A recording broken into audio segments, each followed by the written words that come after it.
today we have mostly IMG, but also a little bit of norm at the end. So, and we have also started the recording as usual. And is there anything else we should bring up before we hand over to the IMG co-chair? Margaret, do you have anything? Okay, maybe not. Do we have Jesus here? Yes, hello. Hello. So I give the floor to you and take it away. Thank you, Shell. Hi, everybody. This is Jesus Gutierrez from Universidad Politécnica de Madrid. I think we have also Pablo in the call, who is the other co-chair. I'm not sure if Samsung is also there. Hi, everyone. Hello. So we will have 6 presentations, I think, related to IMG. We will have 2 from works done by Ilmenau, by IT Ilmenau, from Alex and Ashutosh. Then we will have a presentation from Maria Martini on an updates on the activities on IEEE. We will have another one from Irene Viola on some updates on the ITUT study group 12 in the recommendation of VQEG. Pablo and I, we will also talk about the test plan, or we want to kick off a new test plan, as we have already presented in previous meetings on evaluating immersive communication systems, and we will update this. And at the end, we will have another presentation from Shell. Okay. So yeah, I think the first one will be Alex to present.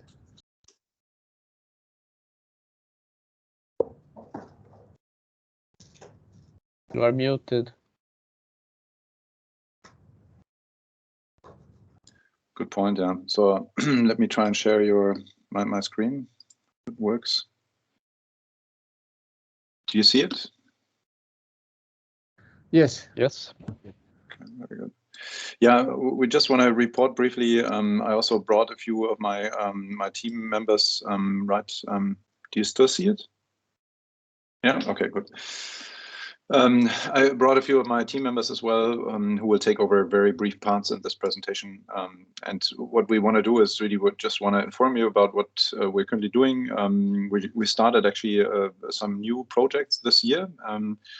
And what we are seeking is potential interest from you guys, and maybe seeking some informal collaboration with you, because I think some of the things are related to other work that is being done in the IMG group.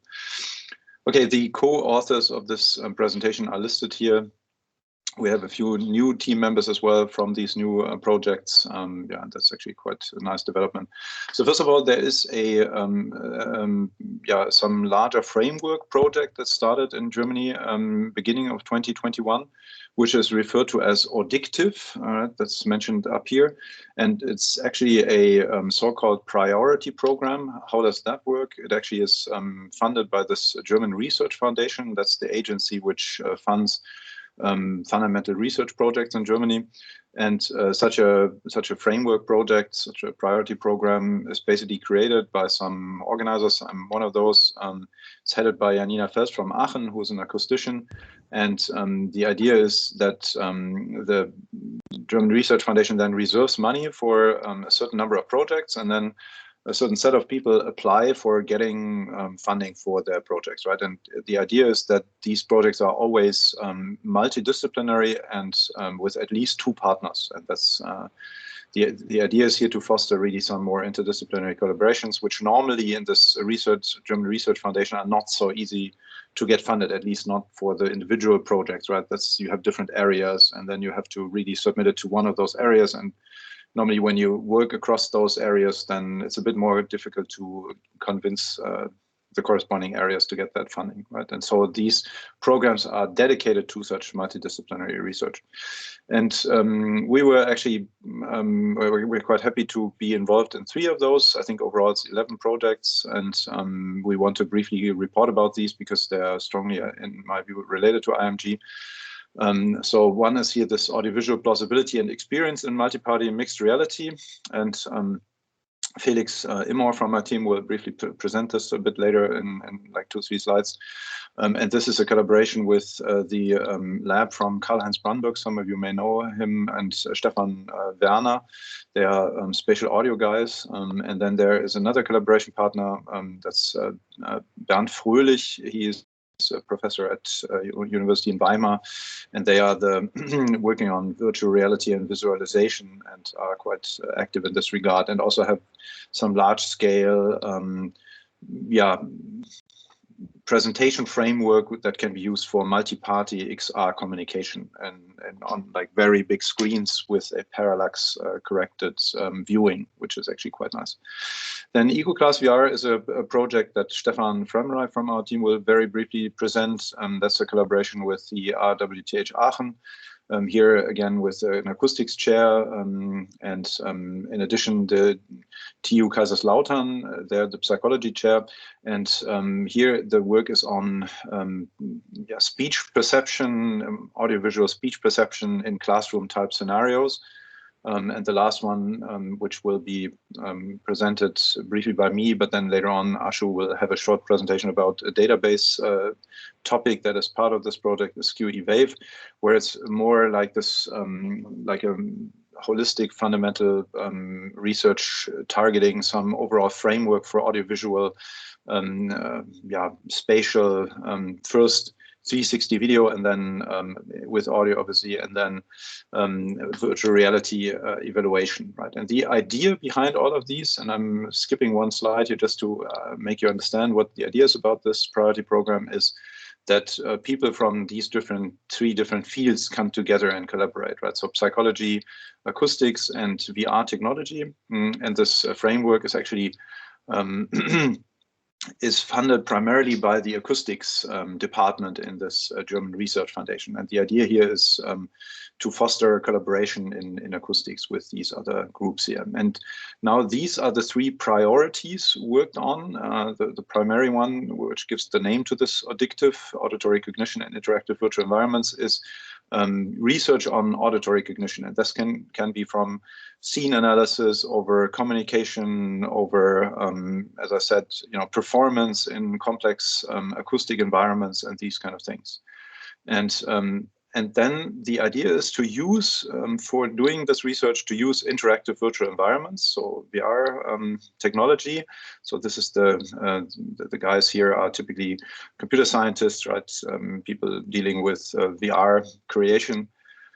And then at this interface here, you can of course argue that if you can do this auditory cognition research in a way that it's really realistically done, so that you can really mimic real life behavior, as for example in a face-to-face communication scenario, or in the situation that you are in a real classroom, then you have actually achieved a very good virtual environment. And so implicitly, there is a notion of quality evaluation, which makes this interesting, I hope also for VQEG in a way, because so the idea is to use other than direct quality judgments here, so especially indirect techniques or performance indicators on cognition as quality evaluation criteria for VR in the end. Yeah? So that's the idea here.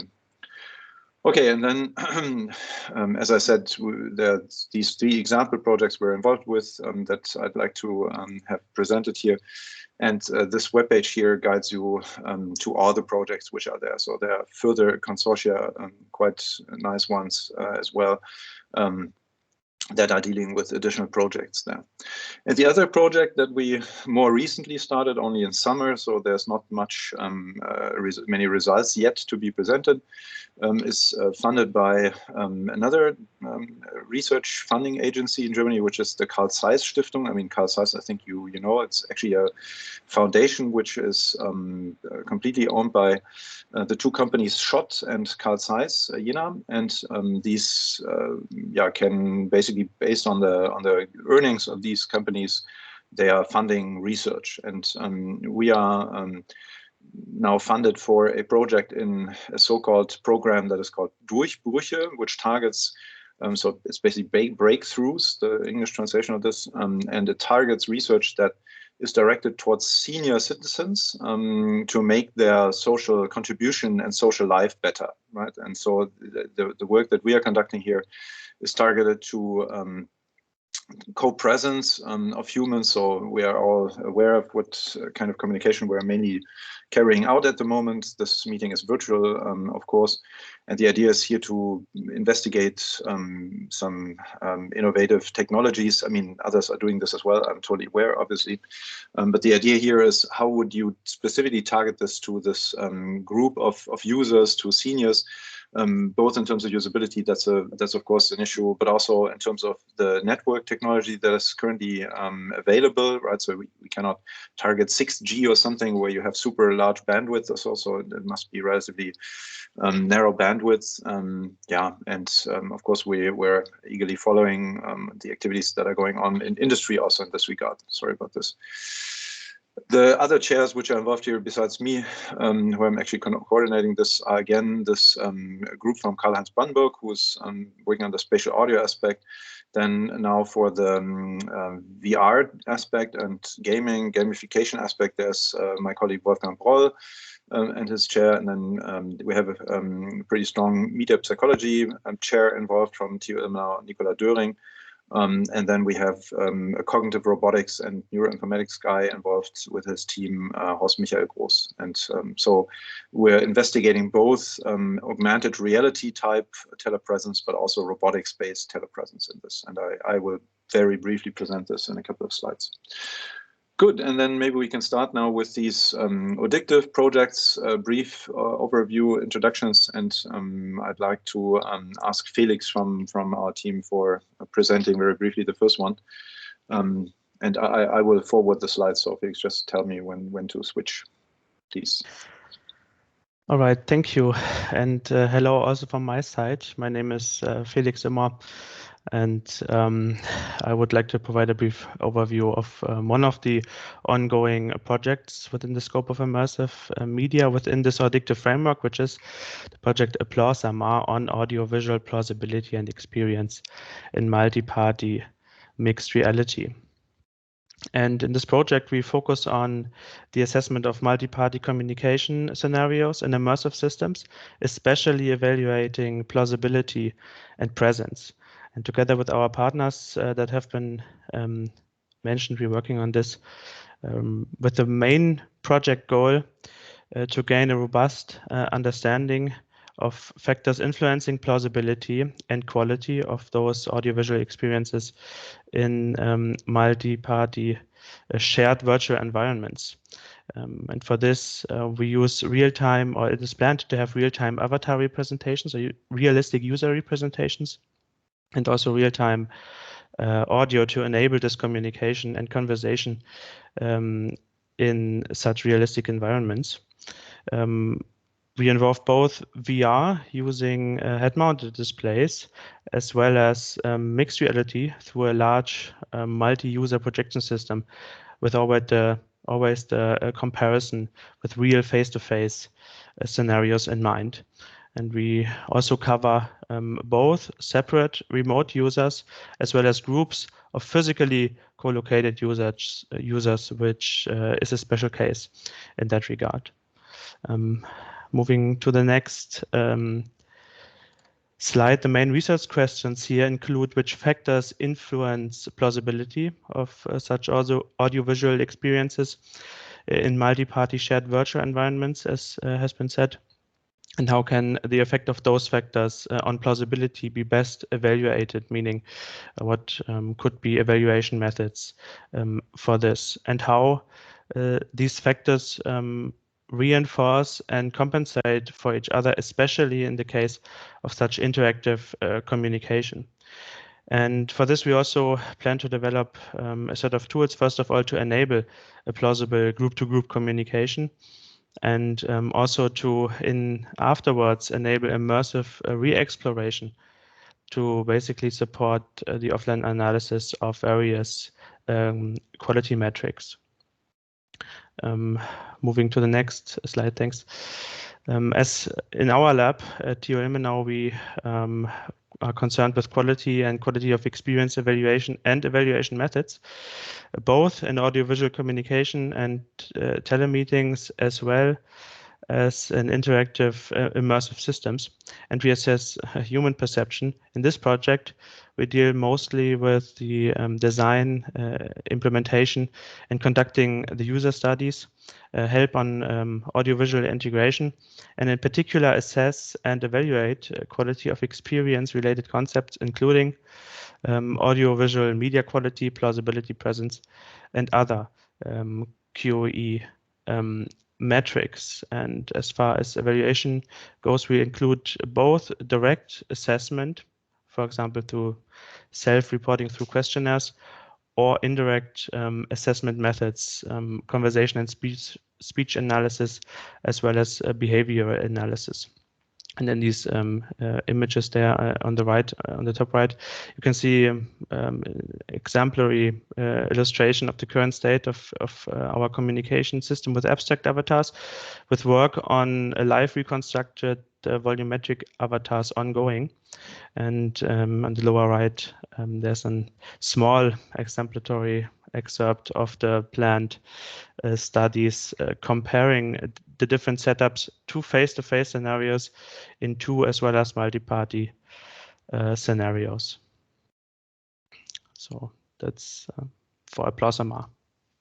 Yeah, hello also from my side. I'm Stefan and working on the EcoClass VR project. So it's about evaluating the cognitive performance in classroom scenarios using audiovisual virtual reality. So yeah, as already mentioned by Alex, it's part of the Addictive program too. So to come to the motivation and research objectives of this project, so the general focus of this is yeah, the cognitive performance evaluation in classroom type settings as well for adults, and also in one pilot study we plan to do it also for well, one test is planned for children. So we want to yeah, increase the realism of some experimental procedures. So in terms of two factors actually, so which is cognitive, the cognitive tasks we used, and also the audiovisual representation. You can see it here on this picture actually. So existing test paradigms usually come from some so from predominant auditory experiments mainly.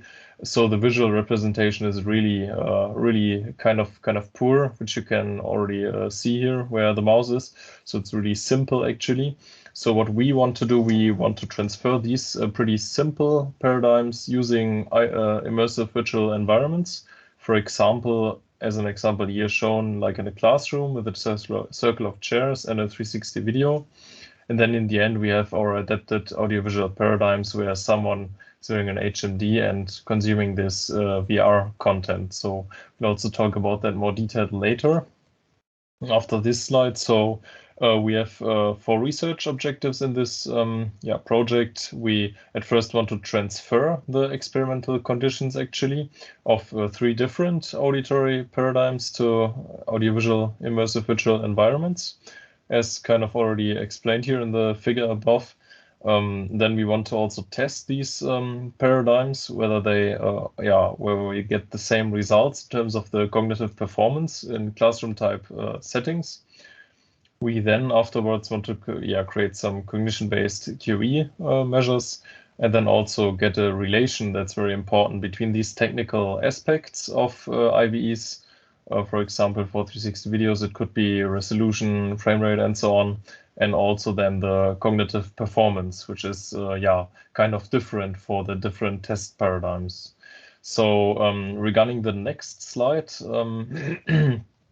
we have some specific requirements for the scene generation, and this is more at our side, this part of the project.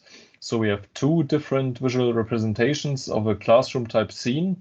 which is at first the immersive 360-degree video scene captured with a 360 camera.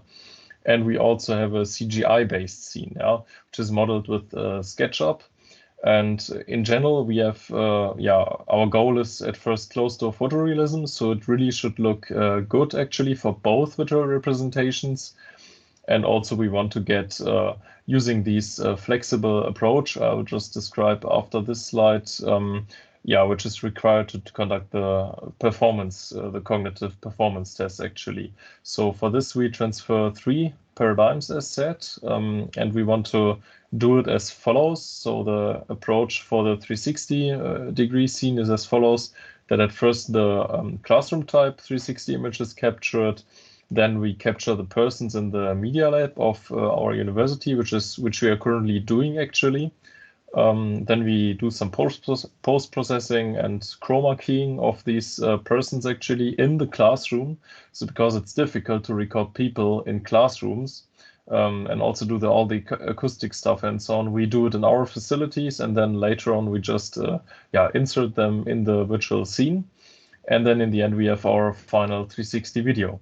And how it's looking for this application case, we can see on the next slide. So I'm currently keyed into this classroom here in Ilmenau, which is a primary school classroom. And we went there and captured this image. And then this other image is captured here in the facilities of us. So how it can look like for the CGI representation, we can see on the next 4 slides. So we have here pictures of the CGI model of the classroom, where we paid attention to really create a model which is reflecting the real classrooms, also regarding the dimensions and the items. Maybe we can just click through the slides a bit. We can see that we try to really transfer it more detailed. The outside world is also currently in the progress of being modeling. And so this is the current stage of the CGI environment here. Thank you for your attention. Now I think Alex will continue with the QE-Wave project. Yeah, that's right. So for all these things that you've seen, we should note that we really just started with those projects, right? So that's all completely work in progress, right? So good. Then QE-Wave is this more kind of framework and taxonomy-oriented project where we are following more classically the quality of experience type of approach. And what we want to do is so it basically stands for evaluation of interactive virtual environments with audiovisual scenes. And what we want to achieve is to basically combine QE research, auditory recognition, and VR realization. So this is very similar to the picture that you've seen for the addictive framework at large. Besides this methodological framework, which I will come to in a moment in an exemplary fashion, we want to explore and refine specific constructs, and these are obviously media quality, but also things like presence and simulator sickness, which we have addressed here also in IMG in previous projects intensively. This we want to do by integrating more the performance aspect as well. And we, in each case, investigate more coming from a visual side and also coming from an audio side. So our collaboration partner is this quite renowned group from Harberts and colleagues, right? I think Olli Rumokan, and you should probably know, he has been participating here in VQEG also from time to time. And then the idea is to this way get understanding also of the audiovisual integration. So we are working on lag between the two. We're also working on local displacement between the two and these aspects. So we are also using quite high fidelity spatial representation of the audio in this project. And then task and system-specific aspects will be considered when realizing these interactive virtual environments. So what is the idea behind this? Obviously, so normally IVEs aim to replace real-world sensory inputs, and the question is how close can you actually get with this? And the idea of all of these IVEs is presence to immersion, as we know. And the challenges that we try to solve, and we're actually trying to collaborate also with the other projects in this audictive framework, so that hopefully some of the other experiments carried out can be integrated in this project here.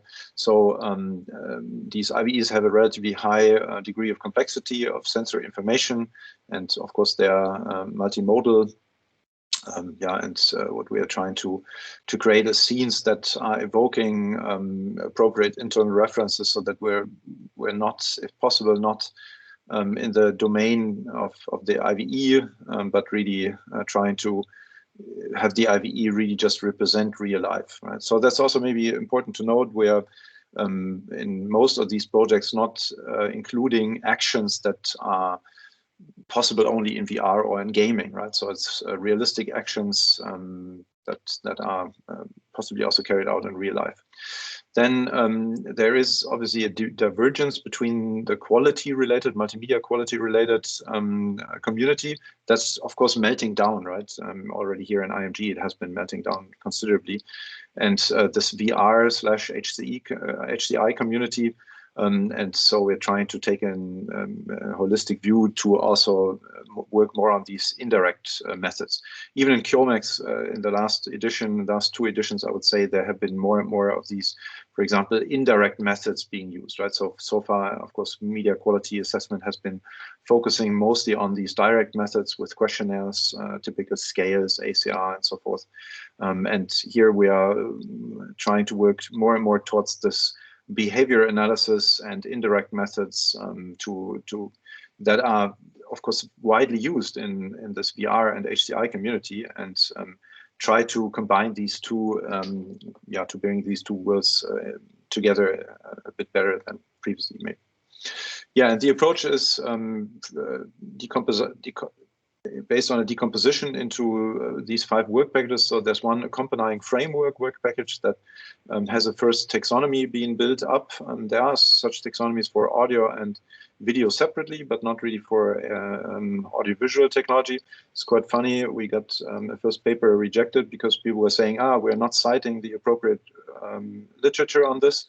There was a big reason for rejecting it, but there is no real literature. At least we didn't find much on frameworks and taxonomy for audiovisual systems, right? So quite interesting. Anyways, and then we are building up scenes, like you have seen in the previous project that's here required as well. And then we use classical, more questionnaire-based QE assessment aspects.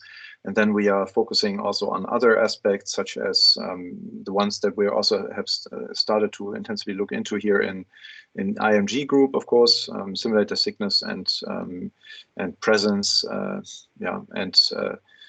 then we especially focus on behavior analysis, and there, for example, the group from Emanuel Havitz, especially Olli Rumekainen, they have done some quite interesting work recently on things like pupil dilation and behavior assessment. This, of course, multiple people here in VQEG have done also, right, especially when it comes to the saliency analysis.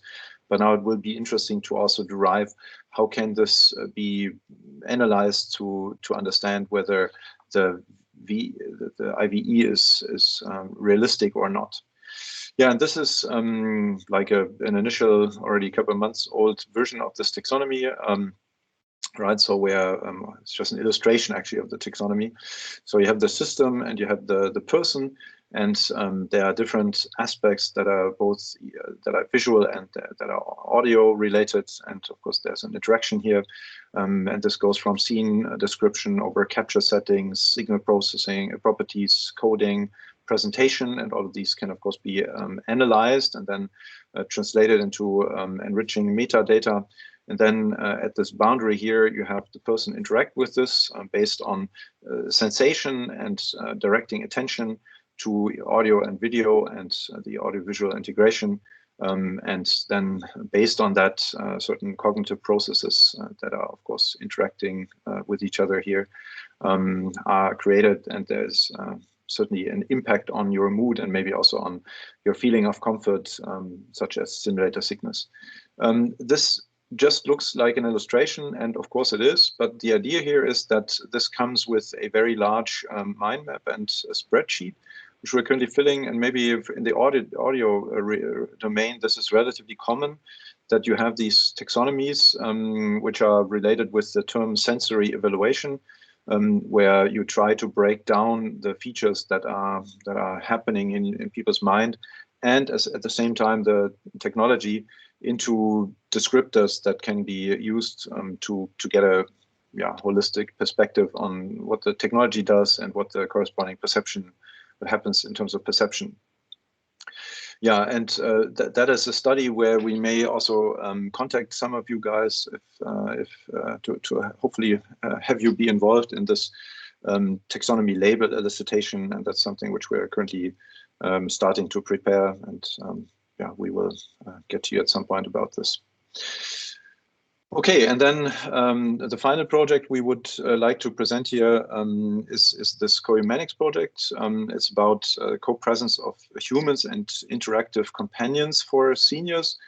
As I said, this is funded by the Carl Zeiss Foundation, and this is of course just an illustration that we have included in our press release at the time when we started the project. That's not really mimicking technology in reality. That's pretty obvious.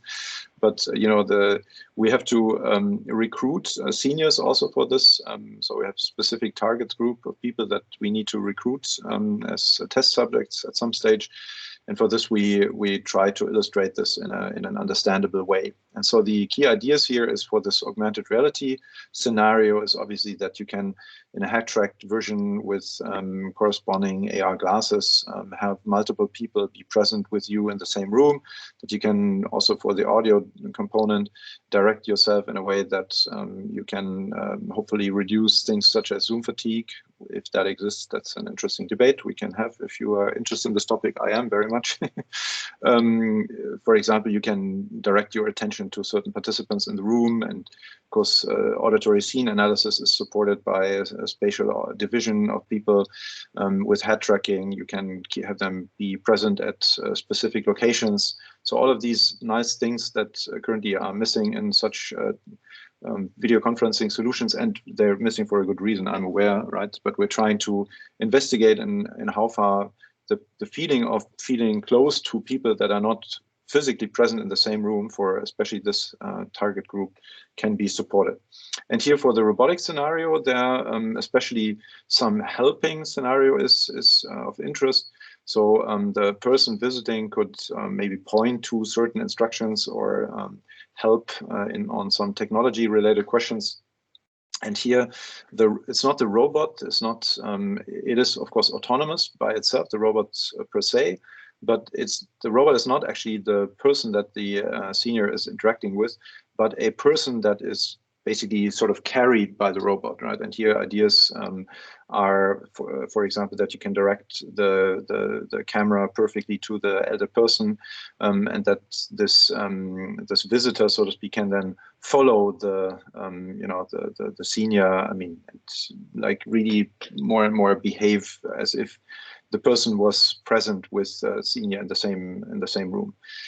For both these topics, besides our task of evaluation, also in terms of communication analysis and these things, we have groups who have also quite some experience in working with this senior target group, which is actually quite good. So the robotics group that we're interacting with, or that we're collaborating with here, they have had quite a few projects for assistive robotics in senior households, right? So that this endeavor here also with this target group is becoming realistic. Yeah, and there are research questions such as how can these telepresence systems be realized in such a way that communication is as natural as possible, so really feeling as if people are more present than what is possible today with this video conferencing technology. And then there are technology related questions that are very interesting to explore, both for the robotics and the augmented reality domain. So can there be cross-fertilization in terms of technology usage, for example, on knowing where people are, so knowing something about the environment. Also, how can this be done in terms of privacy, and also again for this sensitive target group, that's interesting. which kind of devices can you actually put in the homes of these people, right? I mean, and of course, any kind of learning for this particular target group will be very interesting also for other targets group, which is obvious. And then the other one is related to the people, the persons themselves. So how can you capture certain expressions and transfer them to the other side, especially in this AR situation, but also how can such information be used in the robotics context in order to augment the behavior of the otherwise autonomous robot and, for example, following the user. Yeah, and then that is the task that we are strongly involved with, but also the group on media psychology. So we are more on the technology evaluation side for this augmented and robot-based interaction, and the other group is more on this senior related on holistic evaluation and also on the user-centric design based on which this whole system is being developed. As I said, this has very recently started, and we're here in this phase of having first requirement analysis, and also we have started to develop system components here. And then, of course, this exact order is not necessarily the one we will be applying, but in a mixture of experiments, both in the lab and in the field, with experts and younger persons, and then also later on seniors. And then in the field, especially with seniors, we're developing such an overall system. The good thing is we have 5 years of time with it, so almost half a year has passed now. Yeah, and selected evaluation criteria now of interest for us here at VQEG, of course, is the in terms of technology, autonomy, quality of service, plausibility, then psychosocial, proximity, co-presence, familiarity, and then the uncanny valley effect is, of course, an issue in both cases, and maybe also in particular for this target group. Then holistic QE, usability, and acceptance. Yeah, and factors included, further ones.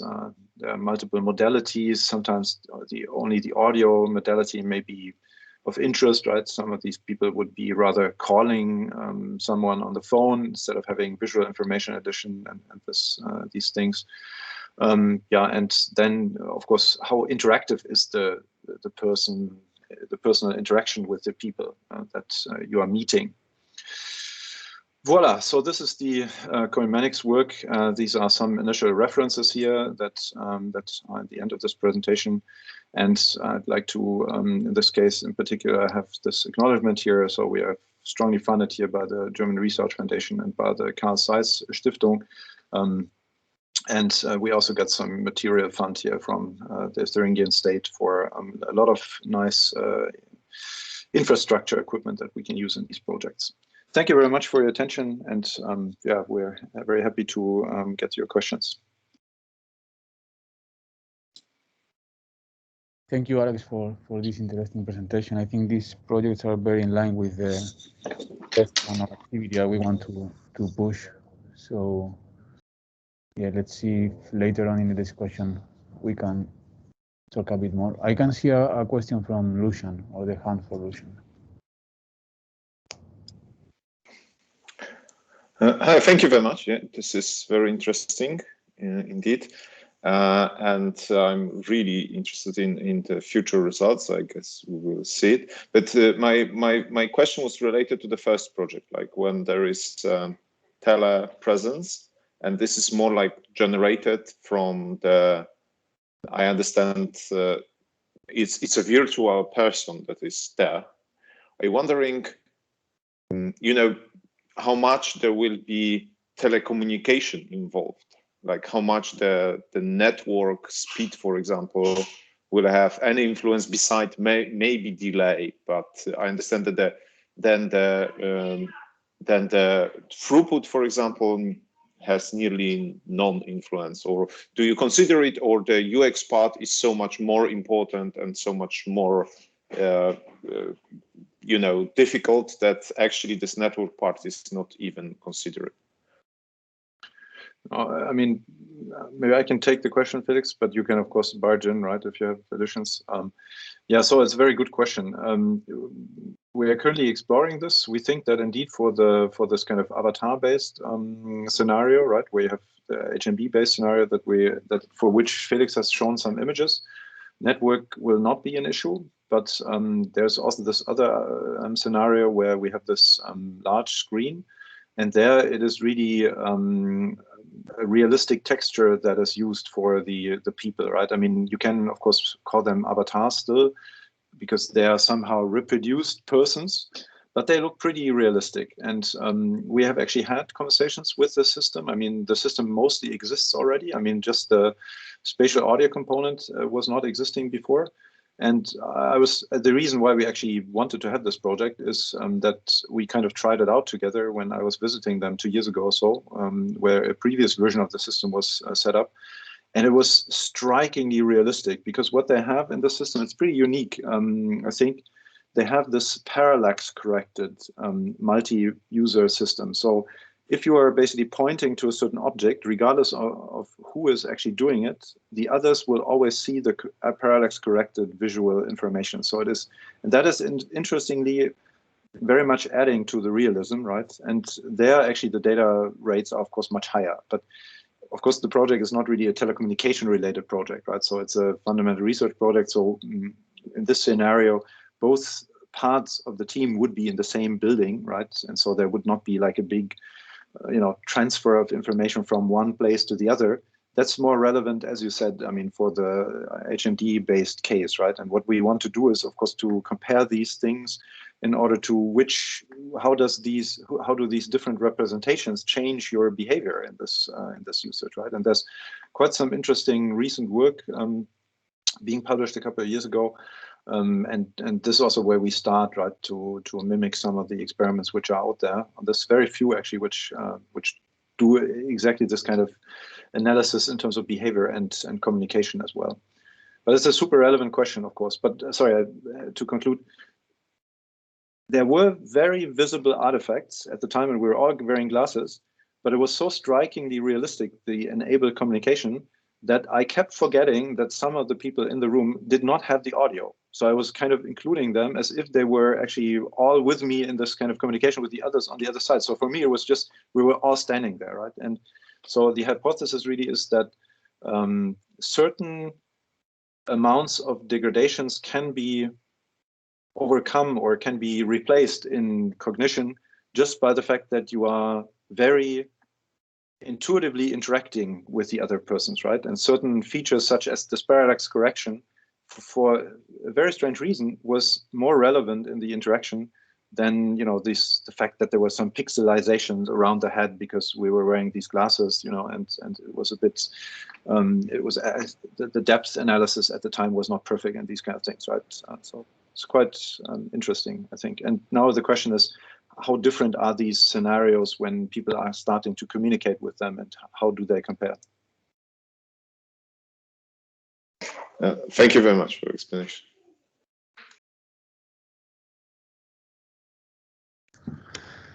Thank you, Alex. Very interesting.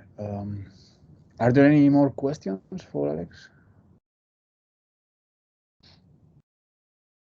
If not, I think we can move to the next presentation from Ashutosh. Alex, I don't know if you have to leave, but if not, it would be nice to have you later on in the discussion. No, I will stay on. No problem. Okay. I'm also looking forward to it, obviously. Mm-hmm. Okay, thank you.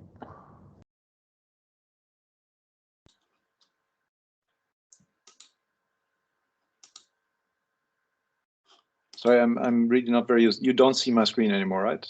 I stopped sharing. Is it correct? Yeah, good.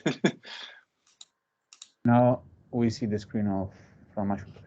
Can you see my screen now? Yes. Just a second, please.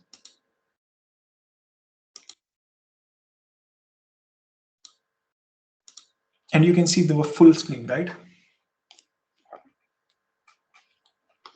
Yes. Okay, so now I'll start. Okay, hello everyone. I am Ashutosh Singla from TU Ilmenau. I am doing my PhD under the supervision of Professor Alexander Rake. Today I would be presenting 360-degree video database with higher order ambisonic spatial audio. This work is done in collaboration with FAU Erlangen. So recently, several new coding algorithms such as AV1 and VVC suitable for high resolution have been proposed. However, one essential challenge is that currently there are not so many high quality publicly available data sets. And in order to evaluate and compare different encoding algorithms, there is a need for the high resolution and longer duration data set. Several studies have published different data sets for 360-degree videos, but they are available without audio. And the main limitation of these sequences is the duration, that is 10 seconds. And 10 seconds videos are too short to meaningfully investigate the effect of simulator sickness and presence. Furthermore, we can download 360-degree videos from YouTube and Arthur. However, they are not available in very high quality versions. Hence, the effect of bitrate and different compression algorithms can't be evaluated with such videos. And there are no data sets that contains higher order ambisonics audio and has head tracked audio rendering. Hence, it can be said that that state of the art lacks in the availability of audiovisual 360-degree databases. So in this slide, we can see that there are several studies that have been published proposing different data sets. Sorry.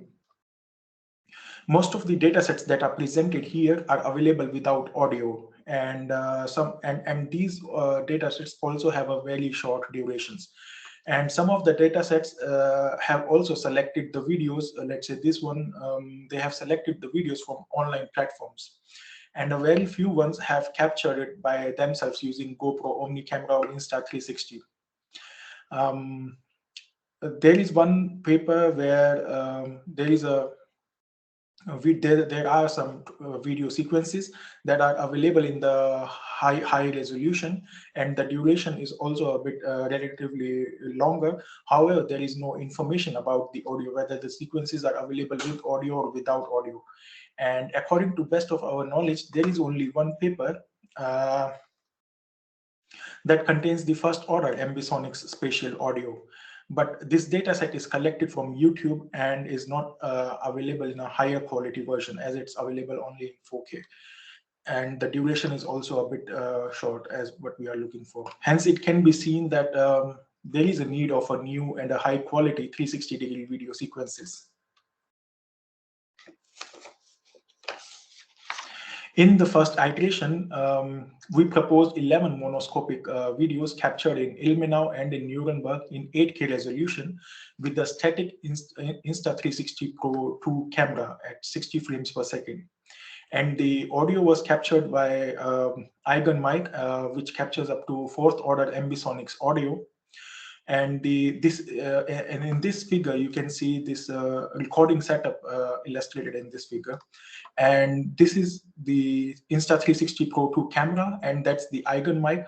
So Eigen mic is kept actually a bit lower as compared to the camera, so that the lens of the cameras could not capture this this audio recording device. And this actually brings another limitation about the spatial alignment of this audio and video. And in consideration of this, we have kept the sources or the things or the people that we are interested to capture in 2 meters apart from the camera, so that the resulting effect of the spatial offset has a negligible effect on the quality of experience. And we target the duration of 60 seconds from our recordings. And from these 60 seconds, we can take out even if we want to take out we want a short video, so we can take a snippet of 10 seconds, 20 or 30 seconds. That's possible.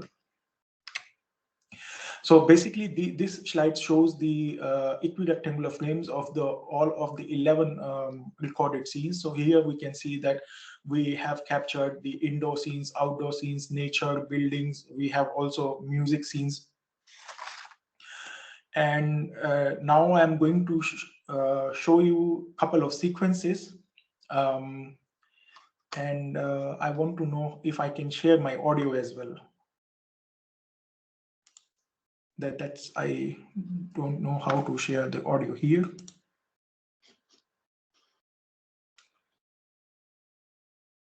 You should be able to select the share system audio when you start sharing. Okay, so wait a minute, let me start again.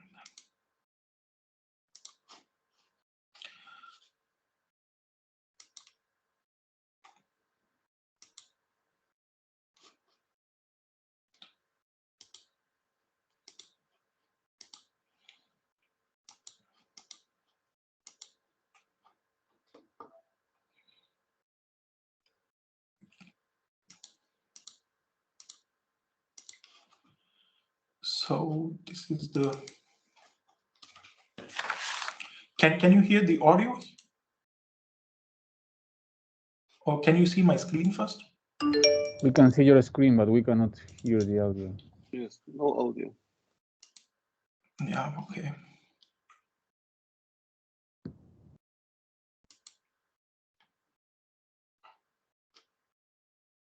Then how could I share my audio again? Yeah, maybe can you stop sharing your screen and then you try to share it again? And there should be a box where you can tick to say that the audio from your computer goes to the. It's in the upper line to the right hand side of share content. In the upper line of the window, when you try to share your screen. Yeah, but I don't see this there, this in my share window.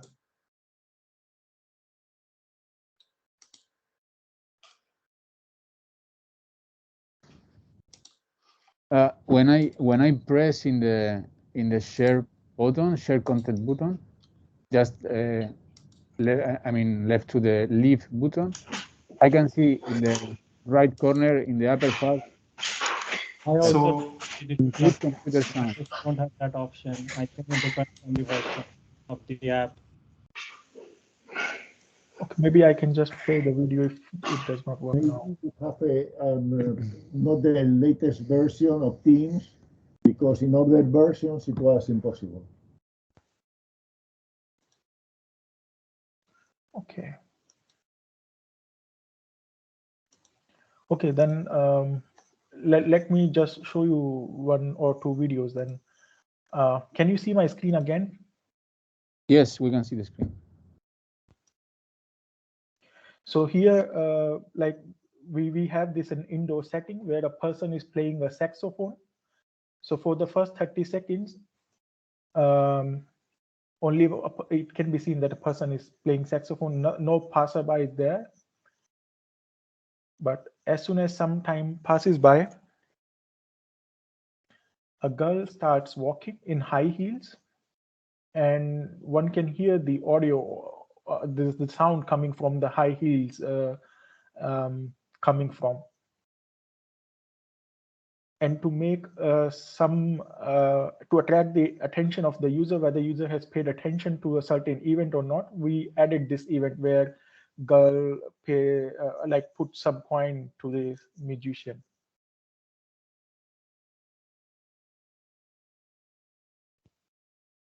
That's one scene, and we have also some. This is another scene, like Thieves at the Lake, where in the first 30 seconds nature can be explored, and in the last 30 seconds the actual action is happening, like where a person will be robbed by two girls. That's the scene here.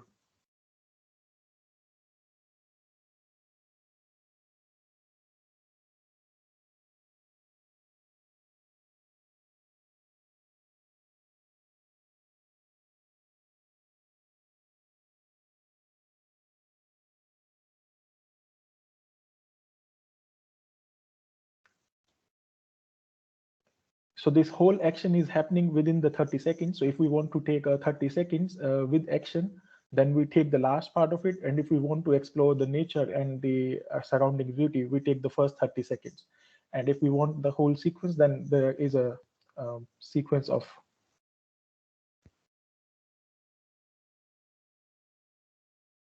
Then let me show you another sequence. Then what we are planning to do, can you again see my slides? Yes, no problem. Okay. So we are actually planning to make this dataset publicly available, and this dataset can be downloaded in various frame rates, resolution, and ambisonics order.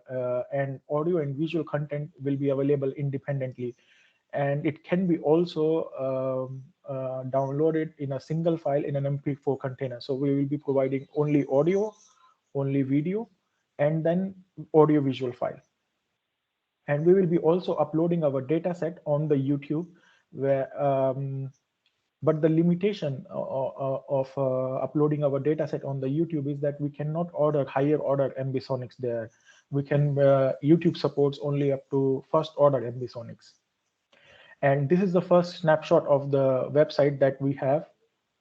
So that's the scene, let's say, and it will be telling us where we have captured this scene and what's the composition of it, and what's the duration of this scene, and the sampling rate, and so on. And so these scenes that we have shot are the first iteration of the production cycle, and we in future we are going to definitely extend these scenes also by VR scenes that can provide us like 6 degrees of freedom. Thank you for your attention, and we look forward to your questions. Thanks. Thank you very much, Ashutosh. Very good contribution, this dataset. Any questions for Ashutosh?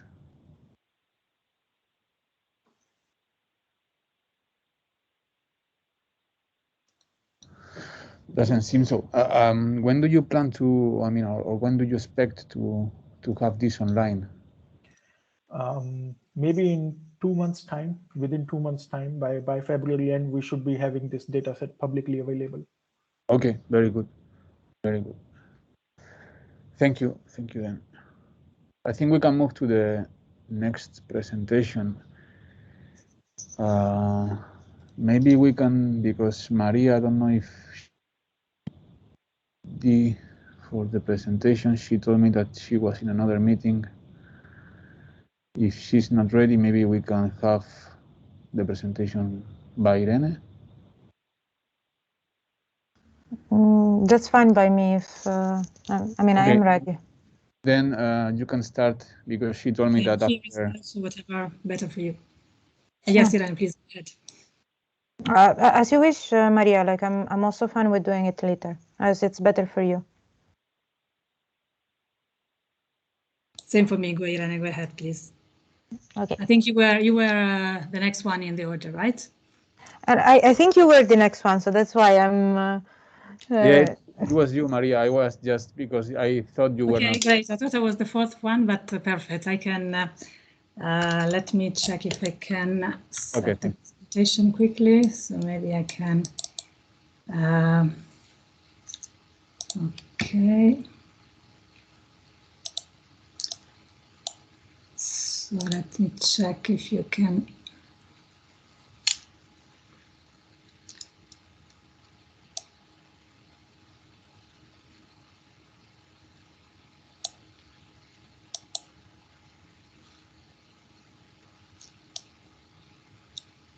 Are you seeing all my screen or just the presentation? We can see just the presentation in full screen. Okay, perfect. You can use the video as well. Okay, so good afternoon or morning or evening, everybody. I'm Maria Martini from Kingston University, London, and I'm going to give a short presentation on the work that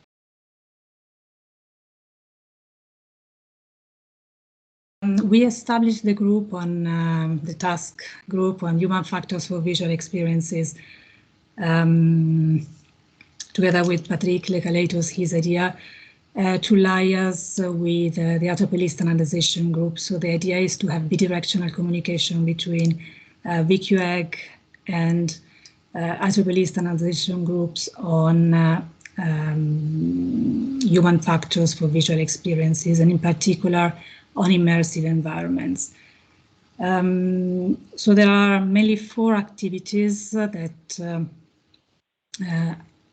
are ongoing and are relevant for VQEG within the IEEE standardization groups, and these are listed here.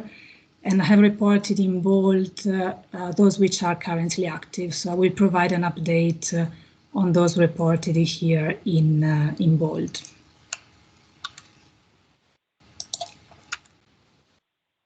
Okay, so this is the status of the IEEE P33.1.3 standard, which is on deep learning-based assessment of visual experiences based on human factors. This standardization group is led by Professor Sang-Hoon Lee from Yonsei University, together with as co-chair Patrick Lecallet from Nantes University.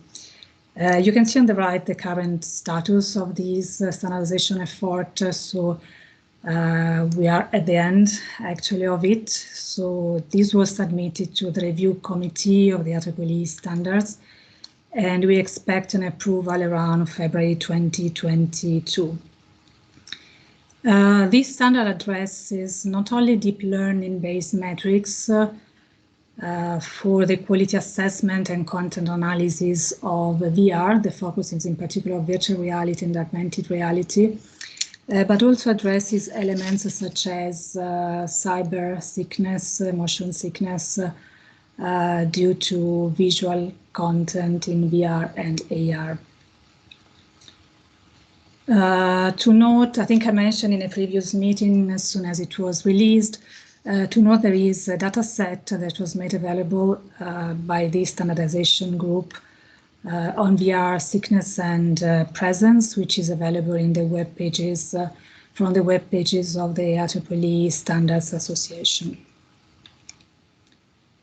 The next one is P333.1.4. This is the standard for the quality assessment of light field imaging. I'm chairing this effort, and you can read the scope here. This is the official scope as in the IEEE standards document. So the aim is to establish methods for the quality assessment of light field imaging from the objective point of view and from the subjective point of view. So the standards provides recommendations and guidelines on how to perform subjective tests for light field imaging, and also how to select and how to design objective metrics for the different use cases relevant to light field imaging. Also, there is quite a good focus on data sets, as I will mention later. Data sets are something which are lacking to some extent in the other light field imaging, so there is a focus on data set as well. So to identify which are the most suitable data sets for the different tasks and how to design future data sets. We are towards the end of this effort, so we are probably submitting the standard next week. We are in the phase of revision, proofreading, but the draft standard is basically ready. And we expect, if everything goes at the expected speed, to have approval around May 2022. This is what is covered by the current draft standards. So there are definitions which are provided and different aspects which are discussed as listed here. So the different guidelines and recommendations are typically provided with reference to some use cases which are listed at the beginning of the standard document, and also the different acquisition and visualization modalities and setup and parameters are discussed in the standard. There is also quite a detailed discussion on the influencing factors and the type of impairments we have in this case. So for light field imaging, the type of impairments can be slightly different, of course, from classical images or video, since we may have impairments due to, for instance, reduced angular resolution and other features which are typical for light field content. We also provide some guidelines from subjective assessment for light field imaging. So how to organize the test, how to select, for instance, the distance from the display, what happens when multiple viewers. One of the advantages of light field visualization is that multiple viewers can visualize the content at the same time. This was not possible, for instance, for autostereoscopic 3D displays, where typically there was one sweet spot where the viewer was supposed to sit to benefit from the 3D experience. There is a section then on objective assessment of light field imaging. We provide a comparison of the different metrics for objective assessment, again in relation to the different use cases. So mentioning for which type of data sets these metrics have been tested, what is the performance on that data sets, and so forth.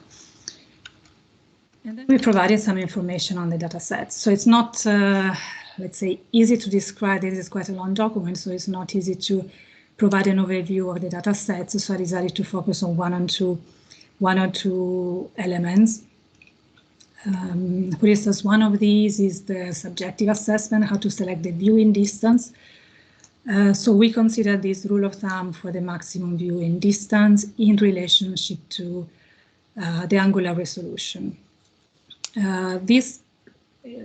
We assume this as the maximum viewing distance, then the viewing distance also depends, of course, of a number of other elements which are discussed in the document. It also depends on the use cases. It depends if the user moves in front of the display, or if he or she is stationary in front of the display, how many viewers are viewing the content at the same time, and so forth.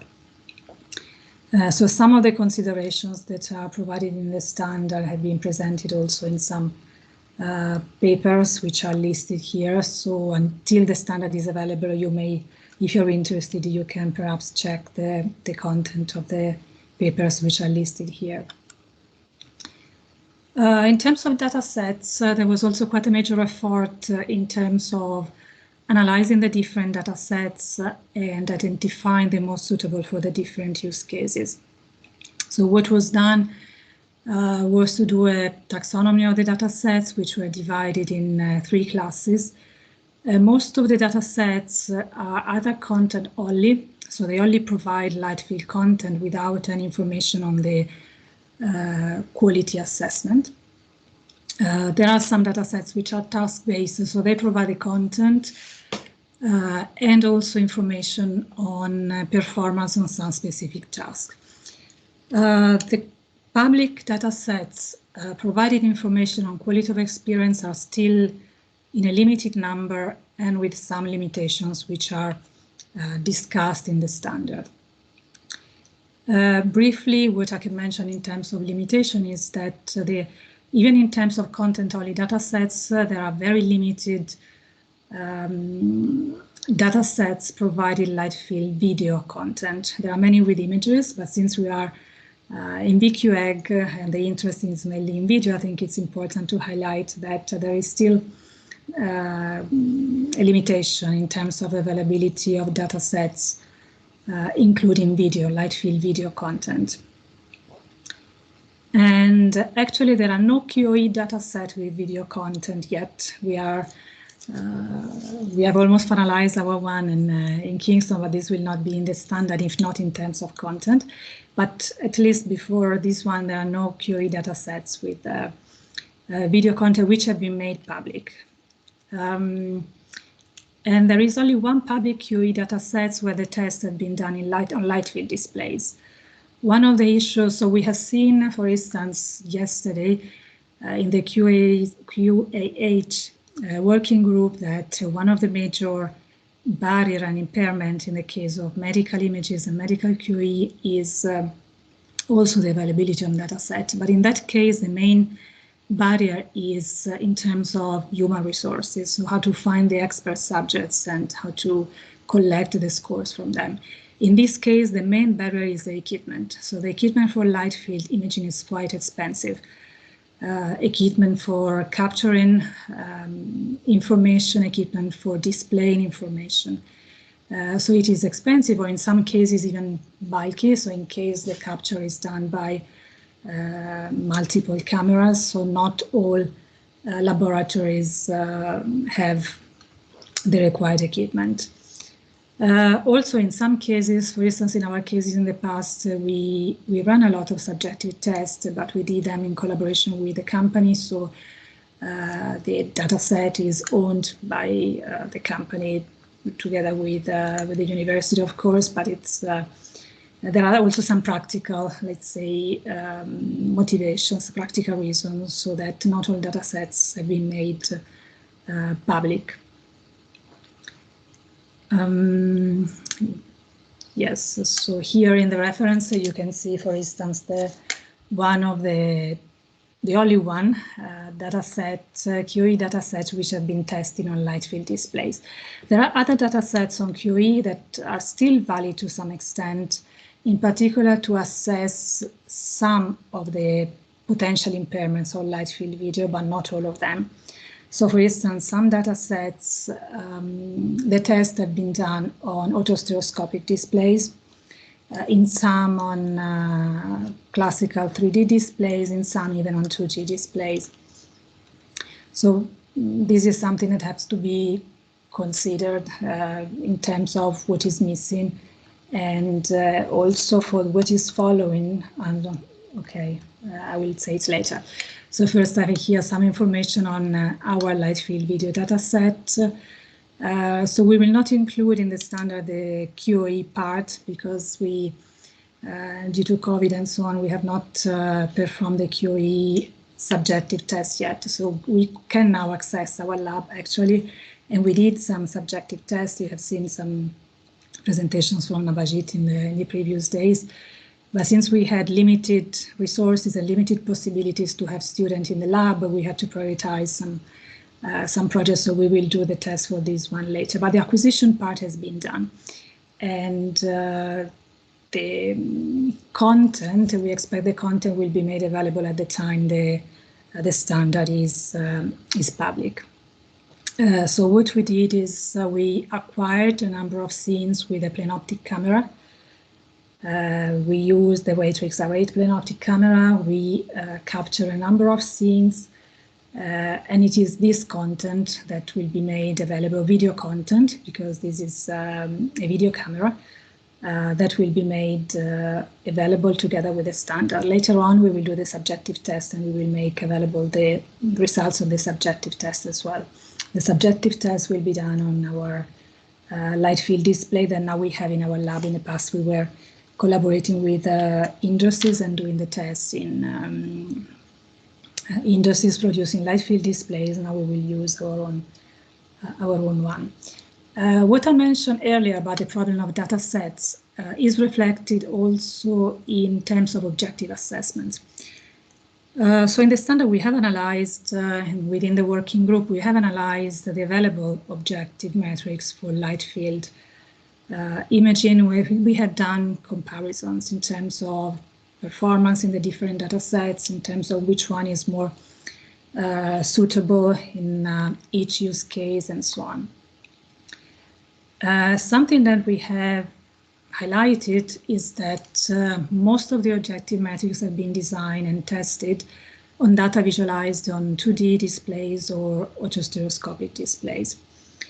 While, as I mentioned, some aspects can be assessed, so of course these tests have some validity and these objective metrics are still valid metrics, it would be required, it would be beneficial to test these metrics on different data sets where the tests are performed on light field displays. There was only one metric that was actually designed and tested on a data set visualized on light field display. This was a data set of static scenes, not video. So what is required is actually, and we started doing it within the group, we will probably consider also some results of this testing in a revised version of the standard, not the one that we are submitting now. Since it is important to test the objective metrics on data sets with a subject test done on light field displays, and also we recommend that the new metrics are tested on also on datasets displayed on light field datasets. In particular, if what we want to assess are features which are specific for light field imaging. Okay, this was a short presentation. Just I would like to take less than 1 minute to acknowledge the working group members of the working group. It was a very active working group, so I would like to thank them all for their involvement and the activity done in the standard. So the working group involved from VQEG, also the team from Patrick Lecallet, Jesus Gutierrez, who is chairing this session, and many other members from other institutions. Maybe I can mention Shanghai University, IIT Hyderabad, the University of Padova and Rome, Budapest, Saarland University as the most active members. I hope I have not missed any. So typically the meeting were attended by around 30 participants, but there were some members who were really active on the definition on the standard and the recommendations. So I'm thanking everybody, but them in particular. Of course, as I mentioned, we are submitting now the draft of the standard. We may have a revision. I expect we will have a revision. The technology is evolving, the research is evolving, so we may have a revision. So if you're interested in getting involved, of course, please contact me for the further efforts on this domain. Thank you. Thank you, Maria. Any questions for Maria? I also wanted to say that maybe for the moment there is, although some people in VQEG we are involved in these activities, there has not been a very strong link between IMG and these activities. But maybe now that this light field, because we have not worked with VQEG IMG, especially in light field, but maybe in next steps we can try to coordinate the. Yes, maybe what I think could be interesting, for instance, the last 2 points that I mentioned here on testing the different objective metrics on data sets with subjective results is something that probably can be done within VQEG in the IMG group. So this is, of course, this requires the open source from the different metrics. Not all of them have open source. We have discussed this, as you know, within the working group. But this I think is a potential activity that can be done jointly in the future with the IMG group. Sure. Yeah, we will note this down and see if we can collaborate more in the future. Yeah. Yes. Thank you, Maria. Thank you.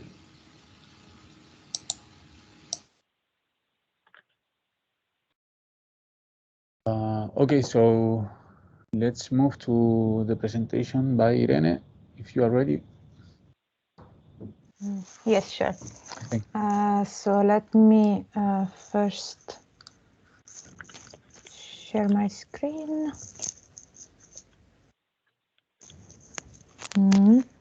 Sorry, 1 second. So you should be able to see my presentation if I'm correct. I'm not sure if you see the presentation or my screen, but in any case, it's full screen, so you shouldn't. We can see your presentation in full screen. Okay, perfect. Thank you. Hi, I'm Irene Viola. I'm working in the distributed interactive systems in CWI. And here I'm presenting an update on the ITUT work item PQXM, quality of XR meetings, telemeetings. This is a work that I haven't done alone. This has been a collaboration with people from Fraunhofer, Ericsson, BTH, CWI, TNO, and TU Ilmenau. I'm just presenting a bit the updates. I already presented the draft in the last meeting, so this will focus more on the differences and what has been done since that time. So a bit of context of the work item. It was initiated within the study group 12, which is on performance, quality of service and quality of experience, and it is of interest for different questions within the study group. In particular, Q7, which is on methodologies, tools and test plans for the subjective assessment of speech, audio and audiovisual quality interactions, Q10, which is on conferencing and telemeeting assessment, and Q13, which is quality of experience, quality of service, and performance requirements and assessment methods for multimedia application. Of course, the main focus is on Q10, since we are interested in quality for telemeetings. So the scope, the goal of the recommendation is to advise on best practices for QA assessment of XR telemeetings, and in particular is to define the system, human, and context factor that affect the choice of the quality of experience assessment procedure and metrics when complete extended reality telemeeting systems are under evaluation. This, I think, is very much interesting for people here in VQEG, especially considering that we were thinking of, and I think Jesus and Pablo will present later the plan for new tests that is on extended reality meetings. So this is the outline of the document. The thing that changed with respect to the previous one is the last section, which has become test methods targeting XR telemeeting QE constituents. Some parts that were in the previous section were moved somewhere else, and now from now on I will really go briefly in the first ones, in the first sections, and I will focus more on the differences and what was added with respect to the previous meetings. So the definition is on the assessment of quality of experience for XR telemeetings. Now, the definition of XR is, complicated sometimes. So in this case, we consider it a combination of telemeetings taking place in virtual reality, augmented reality, or mixed reality environments.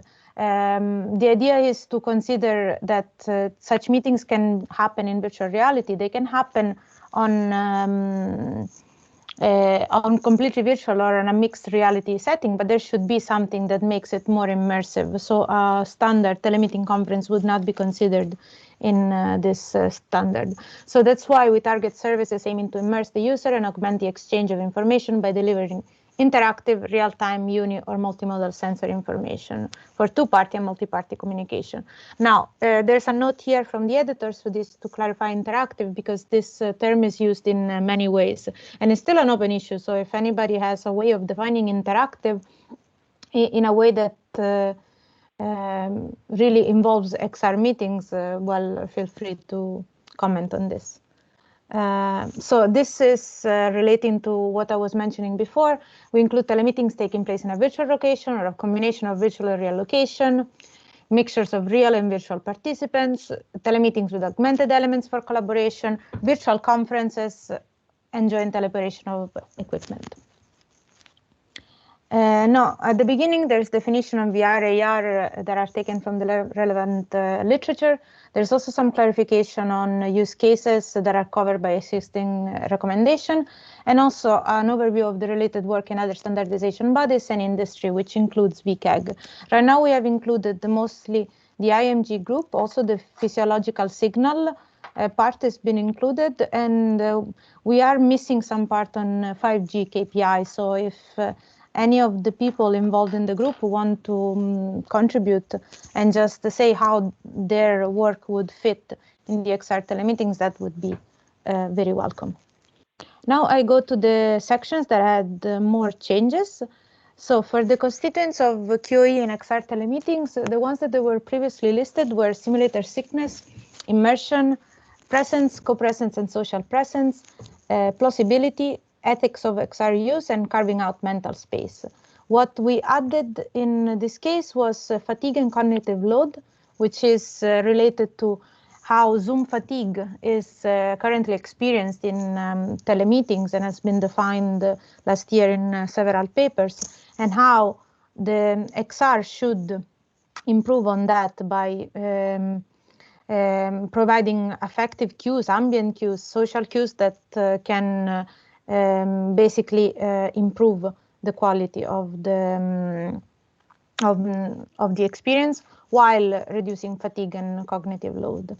Another aspect that was added was the ability to reach goals. So, which is given a target that is set for the XR meetings, seeing whether the system provides the means to achieve the targets that they were set. And in this case, the idea is to compare XR to plain old telemeetings and what was done before in that. Moving on to the QoE influence factors for XR telemeetings. So the section before was a miscellaneous of factors, which now have been clustered in 3 groups. The first group is human influencing factors, which have been taken from the definition of the G 1035. So vision and hearing, individual tendencies, and expertise, which influence the quality of experience ratings. The second cluster is context influencing factors. The measurement context was already there, which is basically the lab limitation, how to do out of the lab testing, and how to incorporate crowdsourcing. What was added was purpose and participants. So how big the group should be, if it should be a closed group or an open group, what is the purpose of the meeting, which is for socializing, or is there a task that is to be conducted? And that basically will change the effect on realism depending on the purpose and the size of the group. And the physical context was considered right now. The only note that has been given so far is dealing with time zone, but in general, seeing how physical context factors may influence the quality of experience scores. And then the third cluster is the system influencing factors. And the 3 that were added on top of the ones that were specified before are the tracking, rendering, and network, which specify basically the delays that can be observed in tracking devices, if there are eye tracking, head tracking devices, and how is the delay in seeing the corresponding changes in the system. The rendering delays, especially when there is capturing, but in general the capturing of self-representation and other representation, how that influences the QoE, and also the network delays. And this adds to the others that were present before, which was representation of users as avatars or as reconstructed avatars, for example, the degrees of freedom, like going from 3 to 6 degrees of freedom, for example, locomotion possibility, and the realism of the space. The last section was added recently, and it involves the test methods that target XR telemeetings QoE constituents. So, for example, the participant, the equipment that needs to be used, and the test paradigms. So what type of questionnaires, for example, need to be given to the users, what type of measurements need to be captured, so for example, physiological measures, and so on. So this is an overview of the document. The goal is to have it ready for consent at the next ITU SG12 meeting, which is in June 2022. So if you're interested in joining the work, please contact us. The next meeting is in January, and the work is progressing so far, and it's a quite nice community of people. So this is it for me. Thank you very much, and if you have any questions, I'm open. Thank you, Irene. Very interesting presentation on the updates of this activity. In fact, we are very interested in following this, and maybe later after, I think we will have now the presentation from Pablo and I, and then we can open later on the discussion, because one of the things that we would like to discuss is to maybe join efforts and Okay. collaborate in this. So if you are also, you will be also later on here. Yeah, sure. Are there any other comments for or questions for Irene? It's probably kind of obvious from what you have said, but as also from the 5G KPI part, of course, I can try to contribute to the document as well. But you know, I will join anyway this, because I have already been invited to by Gundila to the meeting, so so you will have 5G KPI feedback. Not too much, because we are not in 5G KPI, we are not addressing specifically this topic. So, but maybe something, of course. Thank you. That's perfect. Thank you. Then, so maybe we can start with the presentation. Pablo, do you prefer to share the slides? It's up to you, but yeah, I can do it. Let me start. Okay.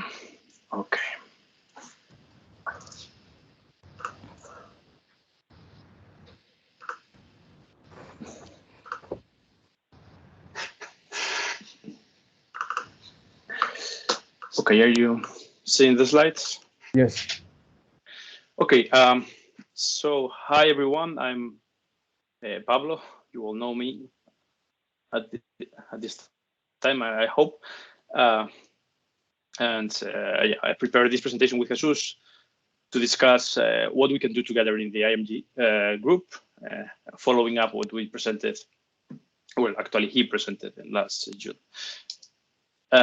So we had a number of tasks that were open, let's say, and we basically decided to focus on this one, which is working on task-based or more interactive use cases, as per the original work plan that we started to build more than 3 years ago now. We decided to start by the 360 video, but we consider this phase closed,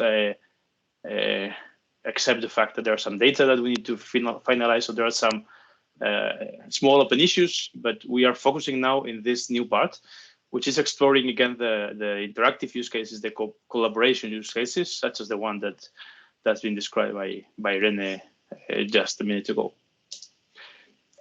So this was our rough classification of use cases that we did again some years ago.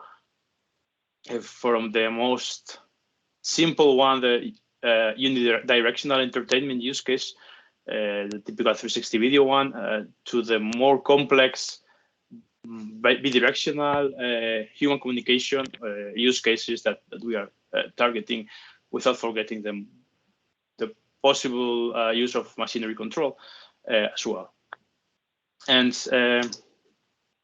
as a comment, this guy is Bill Gates, in case you don't recognize him. You will know Bill Gates, of course, and he has a blog, and he wrote like this week that within the next 2 or 3 years, I predict most virtual meetings will move from 2D camera image grids to the metaverse, a 3D space with digital avatars. So, I mean, people is very, very excited with the whole VR collaboration, extended reality collaboration arena, and the meta, especially from the metaverse announcement by Facebook, now Meta, and of course Microsoft has also been pushing this kind of solution for a while. We are a lot of people within IMG working on the topic as well. So we are right now at the place where this things is probably going to be a reality in the short future, and it is the right moment for us to think about how we can handle and evaluate it correctly. So this was the idea, and it hasn't changed because we haven't had progress much in shaping or changing it. So this is more or less the problem. Imagine that you have an immersive, bidirectional, or multi-party, or whatever communication system, such as telemeeting. You can call it telemeeting or whatever. It can be not specifically for meetings, but anyway, how do you test it? Meaning, how do you test the system? So how do you evaluate mostly the effect of the technical factors, which in the Irene's presentation was called the system influencing factors, mostly to compare the system with others, or to compare the system with itself in different configurations. So basically, and in principle, the idea of the problem is addressing mostly the system, because and the system related factors, because basically they are the ones which we believe at the beginning that are easier to try to standardize. So if you try to think about how, if you move towards use cases, towards the actual experiment, the actual what you intend to do with the system and so on, then the degrees of freedom and the variability is much higher. So we are in principle trying to focus on how we can evaluate systems. And there are some experiments. Jesus will describe some of them later, but there's not such a thing of a standard that you can use as a baseline to evaluate your system, as I said before. Not just to build experiments with it, but try to characterize a bit the system. So the most relevant standard, let's say, is the P920, which is 20 years old as well, and it was specifically designed for video conferencing, 20 years old technology. So you can get some inspiration from that task, and some of us have done this, like evaluating using one of the experiments, for instance, proposed in the methodology was that subject describes a Lego building block basically, and the other one has to reproduce it, and they can show each other and so on. So this kind of experiment it can be also reproduced in virtual environments, but of course it doesn't complete everything that can be done within the virtual environment. And it's of course in line with this PQXM task, quite aligned, to be honest. So maybe we can share forces somehow, because also most of the people in both tasks are, well, I'll just say most, but a lot of the people in IMG that has shown interested into this problem are also in ITUT and vice versa. So that the intersection is big as well. So maybe it's natural that we cooperate. So the proposal is trying to create the simplest possible experiment that can be used to test these system influencing factors of as many different systems as possible. So it's trying to design experiment or a few number of experiments that we can run in very different systems, and we actually run them in different systems and see if we can say, okay, with these 3 or 4 tasks, you can at least test the basic of your immersive communication system, and it can apply to as many systems as possible. So, and therefore, we can propose something that can be used like as a baseline, as a recommendation, let's say, to do a minimum testing of your system. Of course, it will not cover all the aspects of every possible system, and of course, it will not cover all the possible uses of the system, because there are a lot of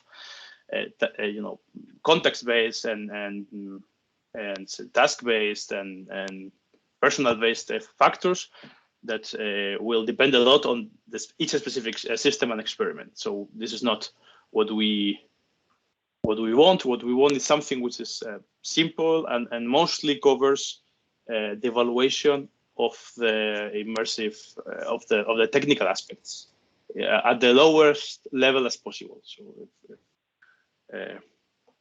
trying to capture like the most engineering part of the evaluation to start with. But of course, everything is open because we haven't started, so we can change this among all of us when we start actually going to the ground and trying to see what we are doing. So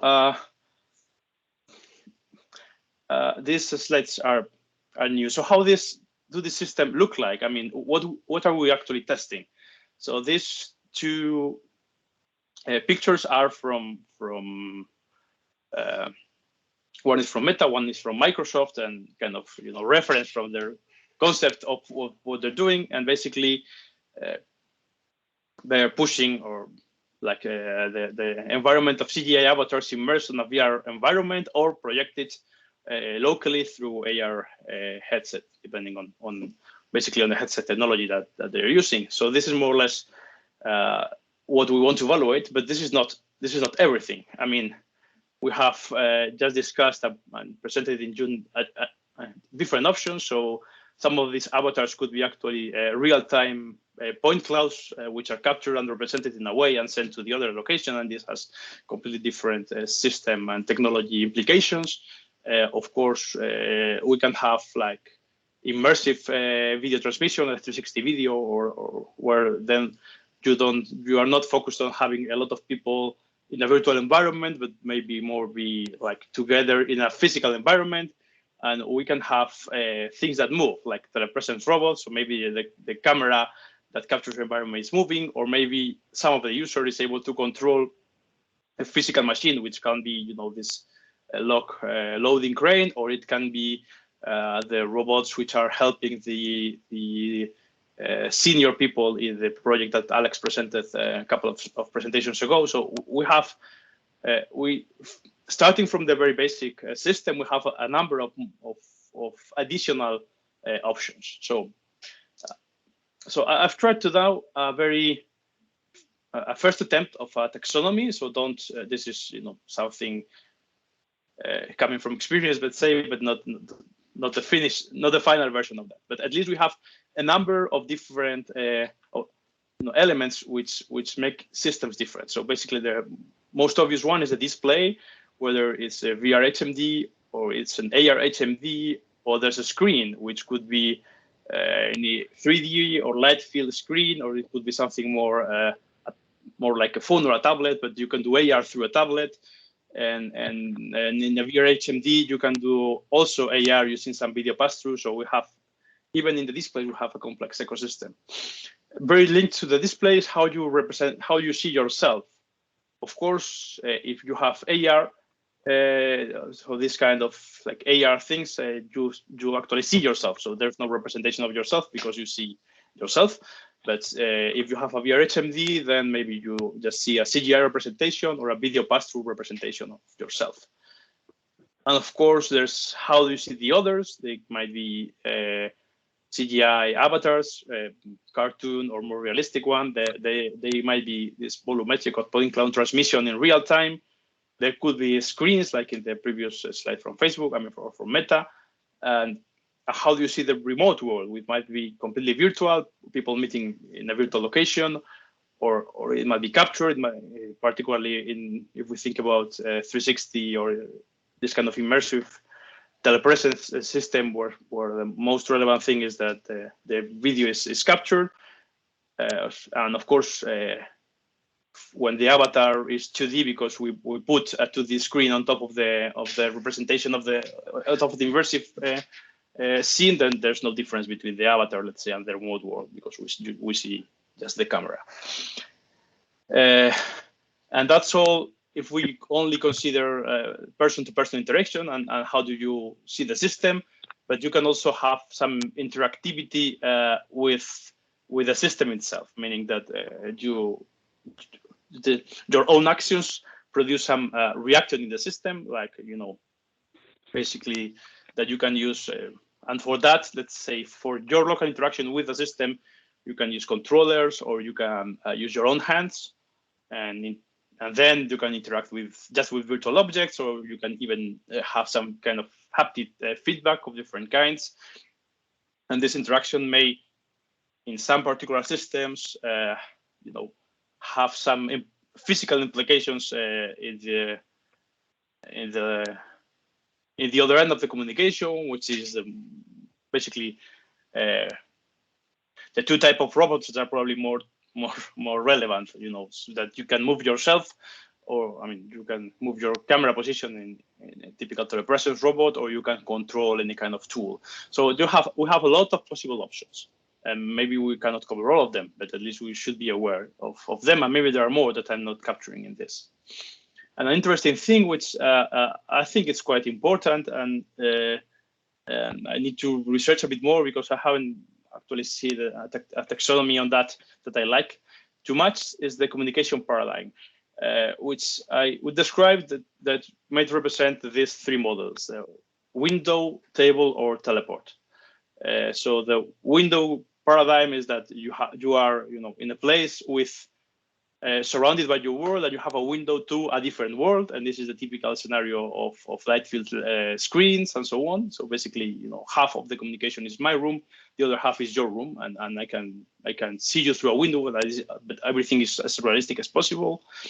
We have the typical table paradigm, which is the one the VR-based system, which is that we have a lot of avatars that sit together around the table, and typically the table and the environment tends to be virtual, because in this scenario there's no physical environment which can actually capture the whole situation that you want. So you want like your avatars, your people to be freely positioned within your virtual environment. And we have the telepresence, or the teleport paradigm, where you focus on being present in a specific location in the world, which is basically all the 360 or 180 real-time video communication, which at the end of the day have two different types of interaction. The face-to-face one paradigm, so the one that I want to be present because I want to be able to talk to you and look at your eyes as if you were in front of me. And the shoulder-to-shoulder paradigm, which is more like I want to cooperate with you and look together at the same thing and discuss about the same thing that we are looking at. And some of the systems or the paradigms are more focused in one or the other. So, and I've tried to also put example of some systems, reference systems or relative systems that we might want to test into this paradigm. So basically, these three ones are like let's say the VR, so the Meta approach, which is the pure VR meeting, the Microsoft approach, which is more the AR HMD meeting, this Google Starlight approach, which is more which is basically a light field screen, so it's a 3D screen meeting or communication. And this is basically a first approach to characterize the systems. We have others that we have presented. So the CWI presented in June, if I recall correctly, their system, which follows mostly the same paradigm of the virtual meetings, but with real video representation, both of yourself and of the remote person. We presented our 360 video-based system, where we are also adding local representation of yourself through pass-through video. We don't have a specific, let's say we could put some interactivity if needed. Let's say we haven't tested that specifically for interactivity. UPM has presented here, I don't know if you presented it in June, but you have this presented it in different meetings as well, your free viewpoint video system, which is more a screen-based, so a window-based technology. And Rice has presented, Shell has presented a lot of times, or well, a few times at least, the experiments that they did with remote control of cranes with 360 video representation, which brings a specific example of remote interaction with the physical world. So this is something that we should try to control. And of course, there could be more systems. We could put here what the system that TV Ilmen now has presented 2 presentations ago. And so this doesn't intend to be exhaustive. It's just some examples that came out to my mind in a simple way. So if I'm missing you, my apologies, but it wasn't my intention to be exhaustive. It was more to show that we have there are a variety of systems, and actually we could test a variety of systems, because even some of these elements are similar to one of the systems that you have presented in different presentations. So we could try to address all of them. So we have a strong complexity. So let's try to extract the commonalities of that. The first one is, and this is the left column, the first common thing is that we have video and audio. So we have basically audio-visual representation, which is a starting point. And by video, I mean just that we have, pixels and photons going to your eyes. It could be CGI or whatever, but you see things and you listen to things. We have 2 or more people in 2 or more locations. So we have a communication problem, which is important, because this is what we are talking about. We have some restrictions that will become probably our technical influencing factors, or some of them are absolute, like the limitations of the system, and others are relative of the communication system that we build in terms of the limitations of bandwidth, limitations of delay, and limitations of processing power that we can put into the system. That will have some impact on the realism of the perceived quality, on the responsiveness of the system, on the precision of the location, and maybe on other low-level elements. And we have at least some target properties, which is that we think it's immersive because we want people to have some place presence, so to feel like they are elsewhere, or maybe in the window-based locations that they are sharing, that the location they're seeing through the screen is next to them, let's say. So this kind of place presence of built somewhere else, and social presence that they are together with other people in the experience. So these basic psychological properties are probably common targets of all the systems, and the idea basically is that they're closer to real life experience than this Teams meeting, because if they were not, then why would we care about them? So somehow these are the common features that we think that they are in those systems.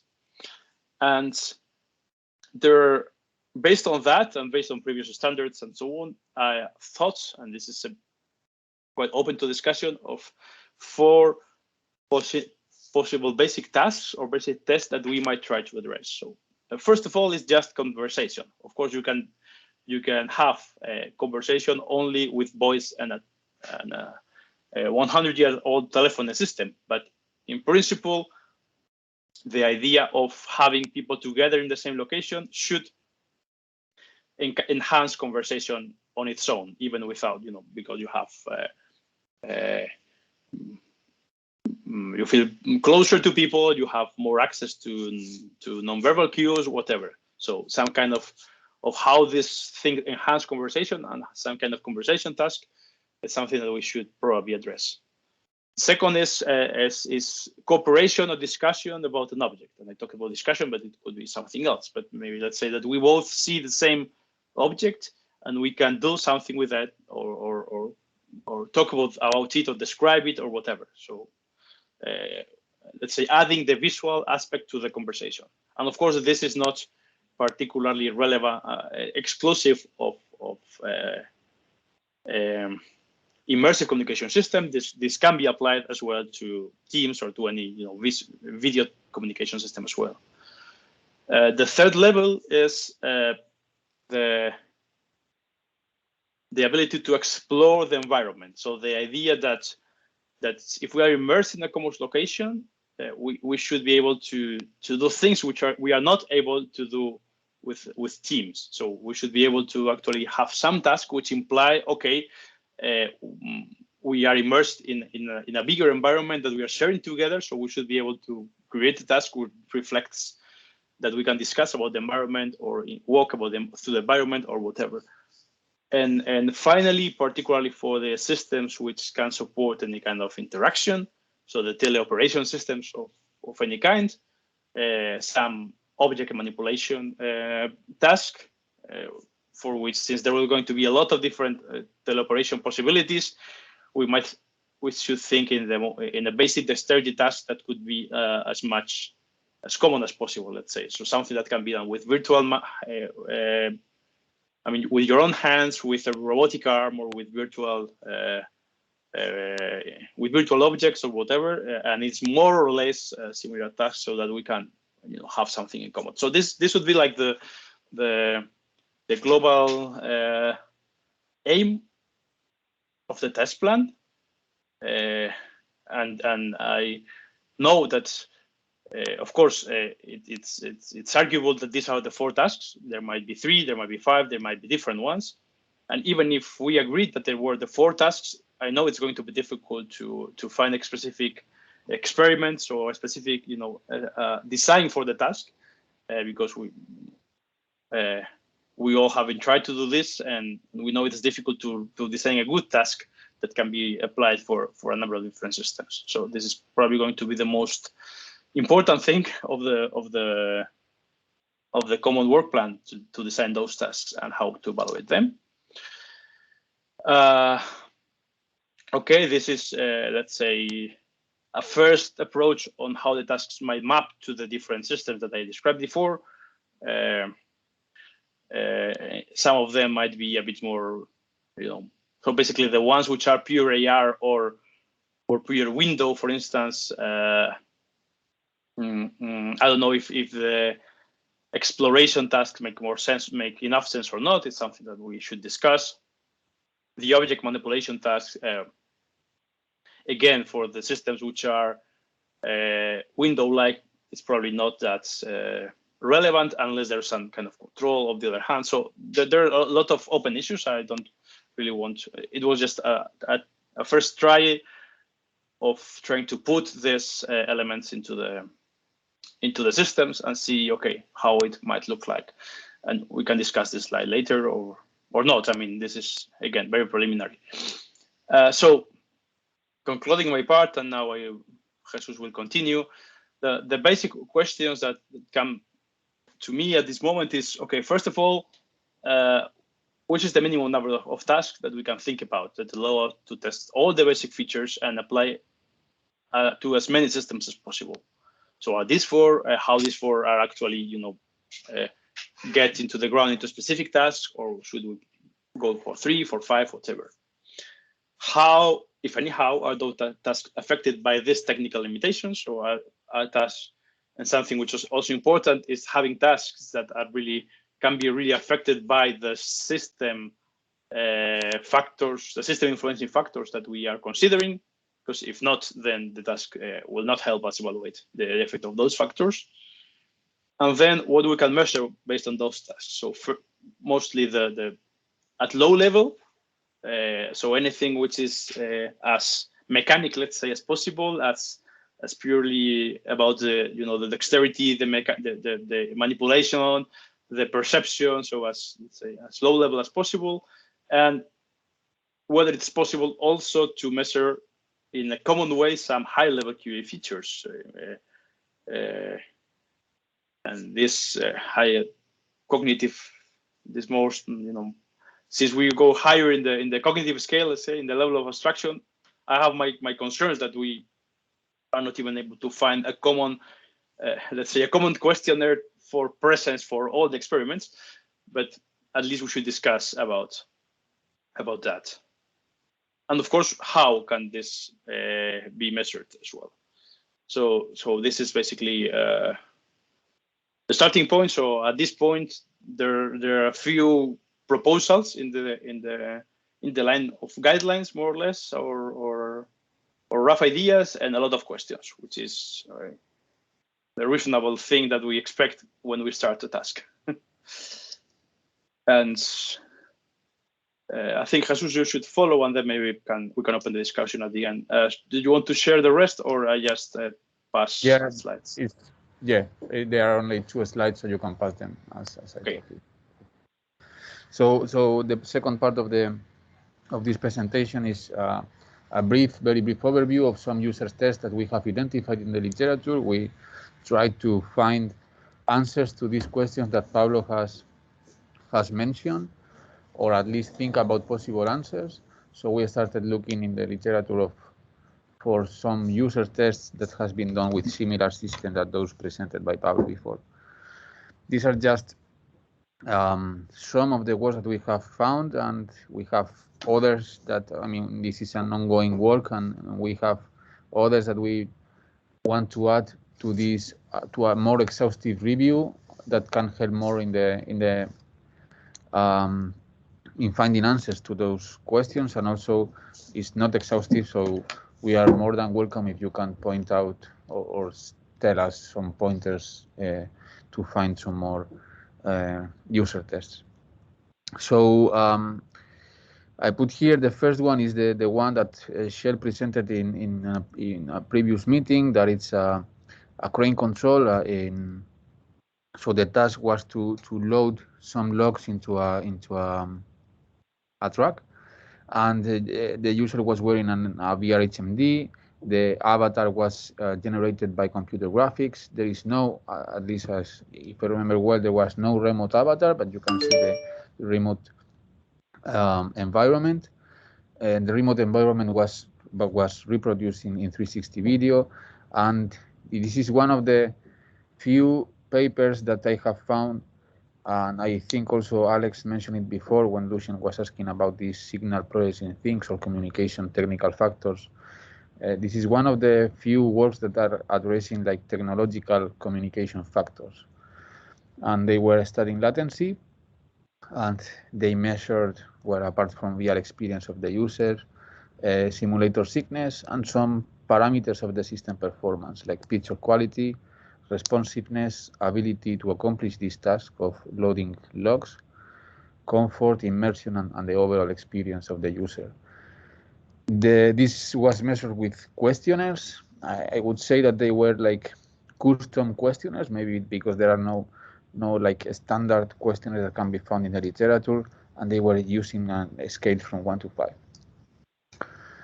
Another system, this one is from CWI, is related to the system that was presented by Pablo Cesar in the last meeting. Here they were creating an experience where some users can be like inside a movie, so it's like a social VR movie. In the picture is very small, but in that environment you can see the actors that are represented in computer graphics and also the observers of the movie that are represented in point clouds, as Pablo said before with this system. So they compared as technical factors, if we can mention this, they compared the experience in this scenario with an HMD or an screen and see if the HMD provides more realistic experience. What was measured in this study was simulator sickness again, the quality of the interaction, social connectedness, presence, workload, and visual quality of the volumetric representations of the avatars. Also, this was done using questionnaires, social VR questionnaires, presence questionnaires, the NASA task load index, and a visual quality questionnaire. Another experiment was done by Pablo Perez and some colleagues with an escape room game. So maybe Pablo, if you want to jump in, you will explain it before. I mean, better than me. But yeah, they were using an HMD, a VR HMD, and they can see their own hands using pass-through video. The remote work was done with computer graphics, and the technical factors was to compare this pass-through, I mean, like manipulating the environment with your hands or with controllers of the system. They measured the presence, embodiment, and quality of experience, and also using questionnaires, the Wittmer and Singer presence questionnaire and the Gonzalez and Peck questionnaire. And also another one that I'm missing here. No, it's just the one from Pablo about quality of experience. You want to add something?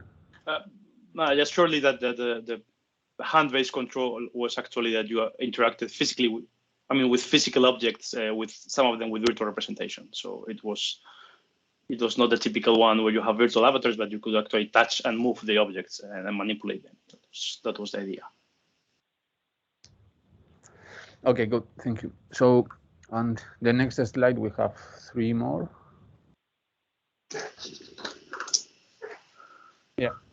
So another one is from Pan and Sid, and they created a virtual environment where people can collaborate or also in a competitive way play games like puzzles and things like that. They were using an HMD. The avatars were generated by computer graphics, both the self avatar and the remote avatar. Also, the remote world was generated by the computer graphics. And as technical factors, let's say, is they were testing the different representations of the avatars. No, so with a self avatar, without a self avatar, and also comparing with the realistic condition of having playing these games in a face-to-face way. What was measured was the task performance and the trust. I mean, the trust in the collaboration. and how it was measured also with, well, the task performance with the completion time, so what kind of objective metric, and the rest of the things were used, were evaluated with questionnaires, so a specific interpersonal trust questionnaire, and also some post-interview and observations related to the workspace, I mean the environment that we were using to play, communication, body orientation, etc. Another experiment was done by Kasahara et al. And the system is like one user is wearing a 360-degree camera in his head or her head, and there is a remote user that can see what this previous user is seeing and doing, right? So I think they were named as body and ghost. So body is the person that has the camera in the head, and the ghost is the one that is in remote space.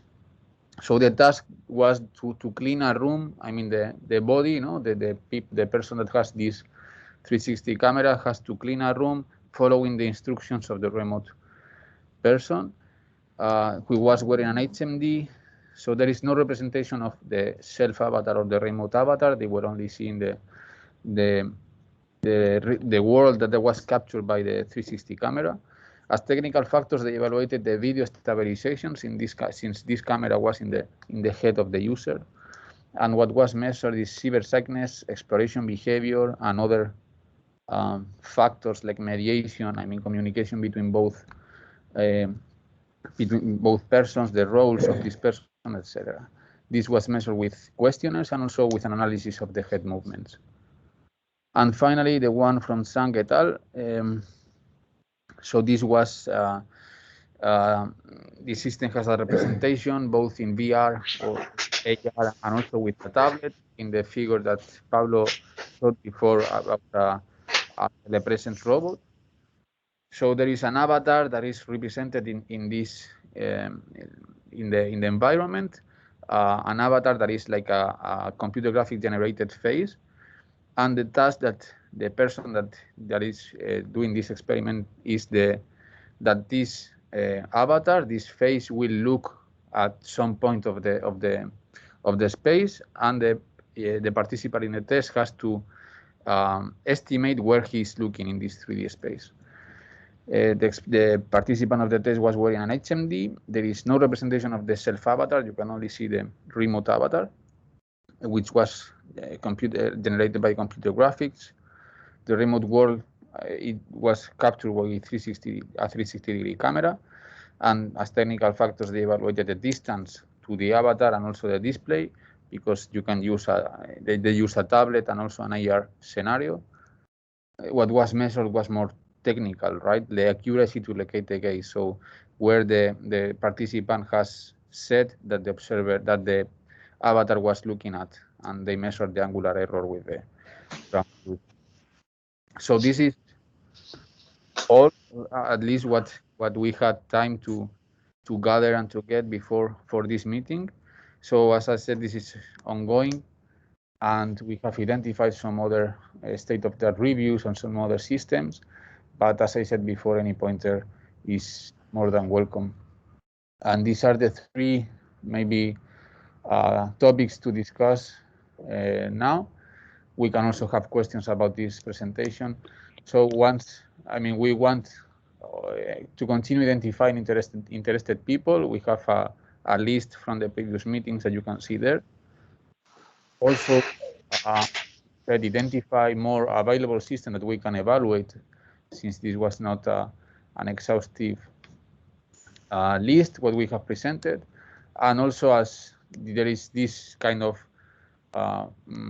common objective with ITUT, the work that they are doing in PQXM, and also this, that common people are working in both activities. Maybe we can, I don't know, maybe with some kind of liaison, or we can find the way to do it, to collaborate and work on a common plan that can be interesting for everybody.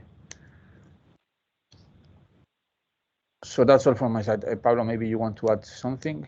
And no, just maybe that I have have presented some ideas on what the test should cover, and something which is, let's say, quite important from the pure logistic point of view is the identify who can participate, and which system we can use for the test. And but beyond that, what we do after that is completely open. And ideally, we should try to test to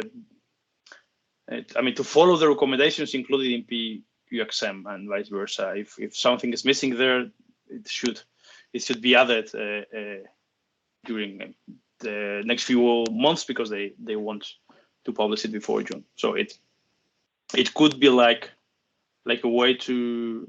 So I have my understanding on PQXM is that it's more on describing like the global context of QA, the factors and so on. So everything which is there should be somehow considered for the test plan, and maybe we could help in developing some future recommendation which might be more focused on specific test procedures, which I think from what I understood from Irene that are not in the scope of PQXM. But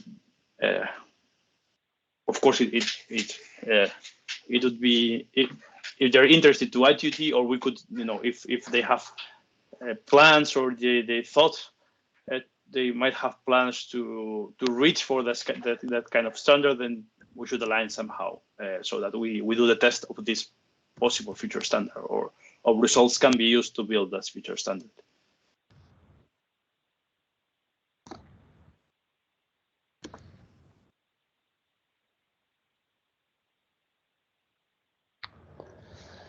Yes, please, Naim, go ahead.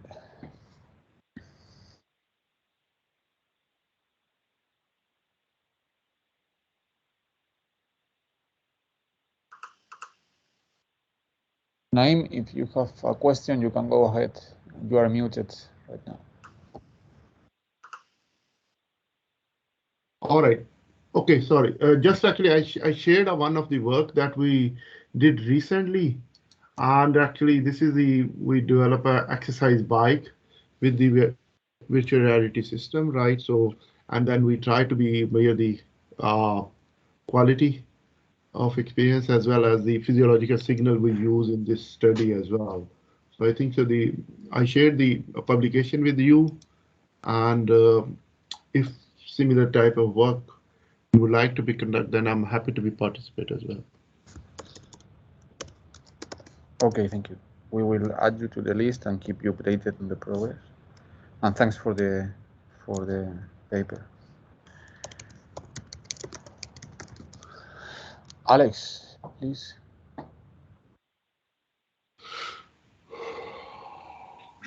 Thanks a lot. I think that's really great work you presented there. I think that's a very nice overview, and I really appreciate your efforts to harmonize this stuff, right? I mean, of course, this is also done in Q10 with this QXM, but I think this is quite nicely complementary. What I think is, I'm not sure, it's just I'm not very passionate about what I'm going to be saying, but it's just a thought, right, that occurred to me while seeing what you presented, and also thinking a bit about QXM, which I'm also involved with a bit. I'm just wondering how mature is this technology, and also the evaluation as yet, right? I mean, how far can we really go in order to, on the one hand side, really provide recommendations that are really as solid as they are maybe for other services which are more mature. That's one, and that goes hand in hand with the idea of this kind of joint test plan and joint tests. How far is it actually really good if we are kind of doing this kind of focusing right now, where that's a running target in a way, and maybe some people come up with creative ideas of how things could be complemented, and that may actually be fostered with such a collaboration, but it could also be somehow lost if we are too formal on such a collaboration right now, right? Don't get me wrong. I mean, I'm not saying that we shouldn't be doing this. I'm just wondering whether we should maybe take a bit of time before we really create a joint test plan and run that, right? So I was wondering, maybe your taxonomy view is a very interesting one, and we could collaboratively expand that, right, and try to report within each individual group that is listed here, and plus Naeem and others who are interested. We could rather try and report the things we're working on in a more or less harmonized way in this group, so that we have a nice kind of idea collection by maybe the next, or at latest over next meeting, and then get to such a joint test plan, right? And the reason why I'm saying this is, maybe this way we get an even clearer picture before we are kind of narrowing down on some concrete ideas already now, with such a technology which is really still a floating target, although of course there are commercial solutions coming up at some point. Thank you.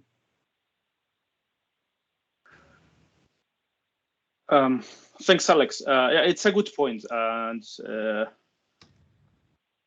I basically agree. I think that it's not bad to have some strawman test to start think about.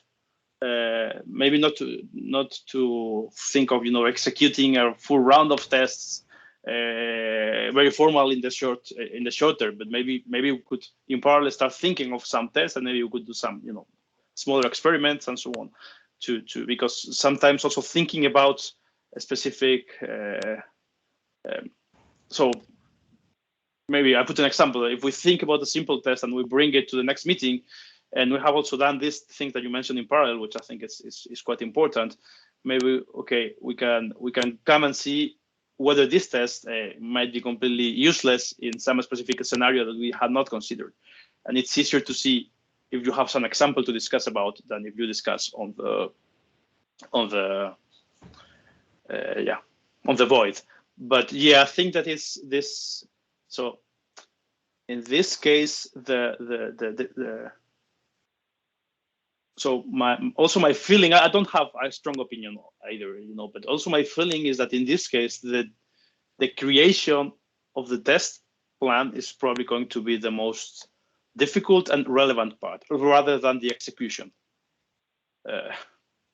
We could take a time on that, and I think that your suggestion on trying to maybe develop a business taxonomy and try to report things and put things into that specific format, or an improved one. Again, this is something quite. I don't pretend this taxonomy is perfect. I'm sure it's not.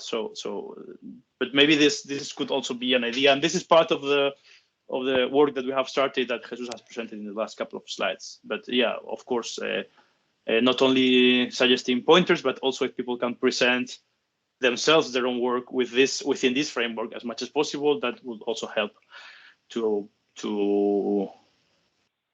bring all people to a common page.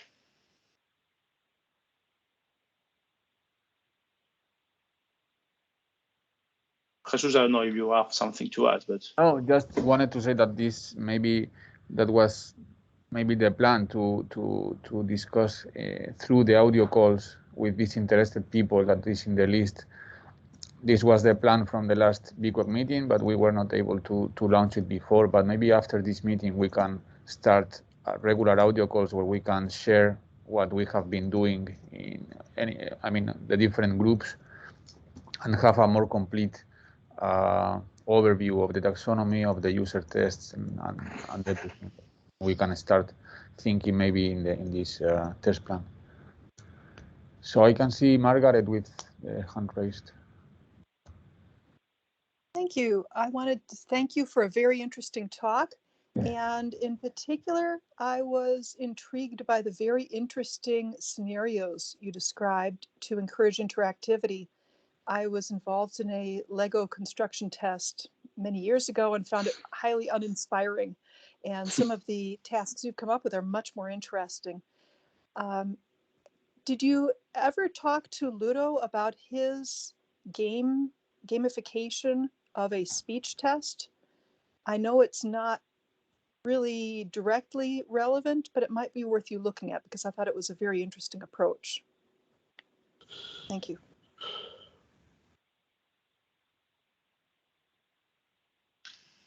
Thanks, Margaret. Since Jesus is noting down things, no, we haven't, and at least I haven't. And yeah, that's a good pointer. we did some gamification. I mean, the experiment that Jesus briefly presented with the escape room game, and it worked quite well. It also has some drawbacks. I mean, for technical aspects, sometimes it's difficult to get. So let's say a bit complex tests are a bit more difficult, are more engaging, but it's a bit more difficult sometimes to get more results if you want to measure times or performance and so on, than if you have like more specific tasks which are less influenced by the game and the environments and so on. But we can think about yeah, go on. But read through it. His game was directly to involve interactive conversation between the people. It encouraged the behaviors that they wanted to test. And from his description, it was a highly successful approach. So just, I think reading through what he did and maybe talking to Ludo would be very helpful. Yeah, thank you. If you could put a pointer in the minutes or in the chat or whatever, that would be also. I have no clue anything other than remembering Ludo's name in connection with this. So I'm afraid you'll have to reach out to Ludo. Okay. But I can, yeah, I can send you his email address. Okay. Thank you. Shell, please. Yeah, I was thinking that I apologize for maybe I missed some of the conversation because I was out for a while getting vaccinated, but I think I got most of the conversation at least. What I was thinking is that maybe one should do kind of like a hybrid approach, in the sense I think it's very hard to kind of think out and plan kind of everything and then do this ultimate test. I think we should do while we are developing let's say a test plan and the taxonomy, we should also try to see if there are tests that could be jointly done to explore and narrow down the different things, so that we can by developing the test plan we can identify things that could be perhaps explored in a let's say smaller pre-test or maybe larger 2 or 3 lab collaborations or something like that, and by that also develop the test plan. Otherwise it may be that we are working for a test plan for a few years and then not getting anything out of it. So I think we should actually do both.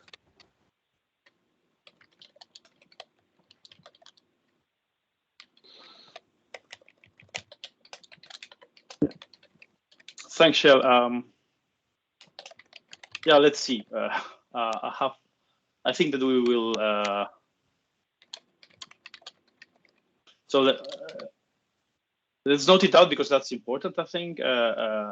So it's kind of yeah. So we cannot be like too. We cannot close a very strong test plan in the short term and then miss things, as Alex said. But we, of course, probably cannot wait 2 years to have a very detailed thing, and then maybe it's useless because we haven't even tried a bit. So I think we probably should do a compromise, as you say.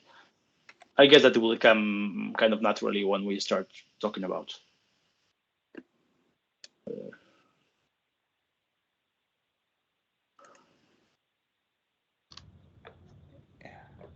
Yes, I think we can. Lucian, maybe? Hi. So I'm wondering, is the like classical classical video conversation kind of solved in your opinion, or maybe we could try to test first in this classical approach some of the solutions that were just mentioned. Like I know that Lego doesn't work.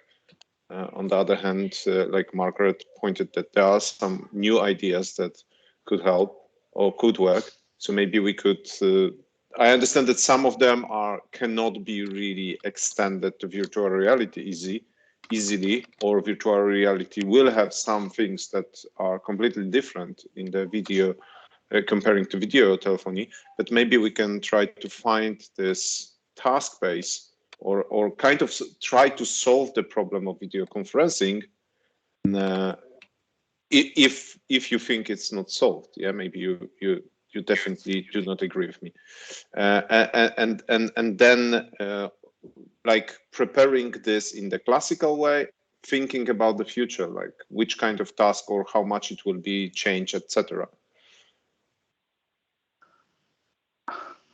I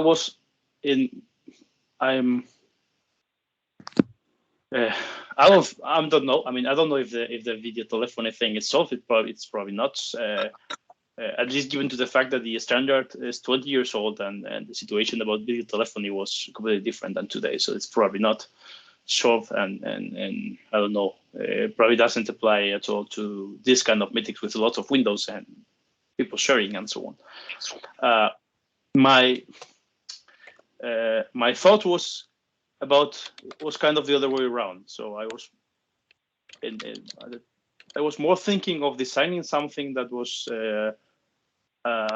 applicable to the VR systems, AR system, whatever that we want to play with, and probably try the experiment also with video telephony and probably also with voice only whenever it's possible, because at least we should be able to do to see how back portable our designs are, let's say. And some of the experiments that because some of the experiments that people are using when designing to evaluate different aspects of immersive systems could be used to better evaluate video telephony directly, probably losing part of the immersive properties, but maybe keeping others. So I'm not extremely excited about the way of first testing only with screens and then move to XR, because I have the feeling that we can get stuck in the screen thing for years and then never jump to that. I mean, we took us 3 years to complete the 360 video test, and we had reasons for that, but we put a lot of effort and partially removing effort from the interest that a lot of us had on actually pushing and testing with immersive reality systems. So I'm not extremely excited about the possibility of deferring the testing with XR too much a long time, because it is where actually I am working on, and Jesus is working on, and Alex is working on. So we are working on all of those systems today. So we somehow would like to have some better tools to evaluate them. And if we can help, the developers of teams to improve their product, that's great. But this is in principle not our target. This is more or less my opinion. I don't know if others may differ. Thank you.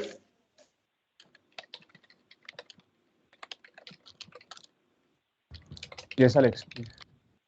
Yeah, sure. I think I agree with you, Pablo. I think we should not spend a couple of years on the traditional systems, but I also think that those systems are not completely solved, right? I mean, we recently completed a review paper. I'm not sure it's currently under review, but on the Zoom fatigue topic, right? And I think although this has been in the literature pretty heavily, our paper was primarily focusing on which of the claims are really proven, and very, very, very few are actually really proven by other evidence than asking people about it, right? And of course, I mean, if you ask someone, oh, you know, do you feel fatigued? Or, I mean, I'm exaggerating it a bit, but you automatically are biasing people, right? So people will tell you after a virtual video conference, they will for sure tell you, oh, yeah, it was really fatiguing, right? But you have learned not so much about what's the background. Of course, there are somewhat better made studies than the simple one that I just outlined here for being a bit provocative, maybe.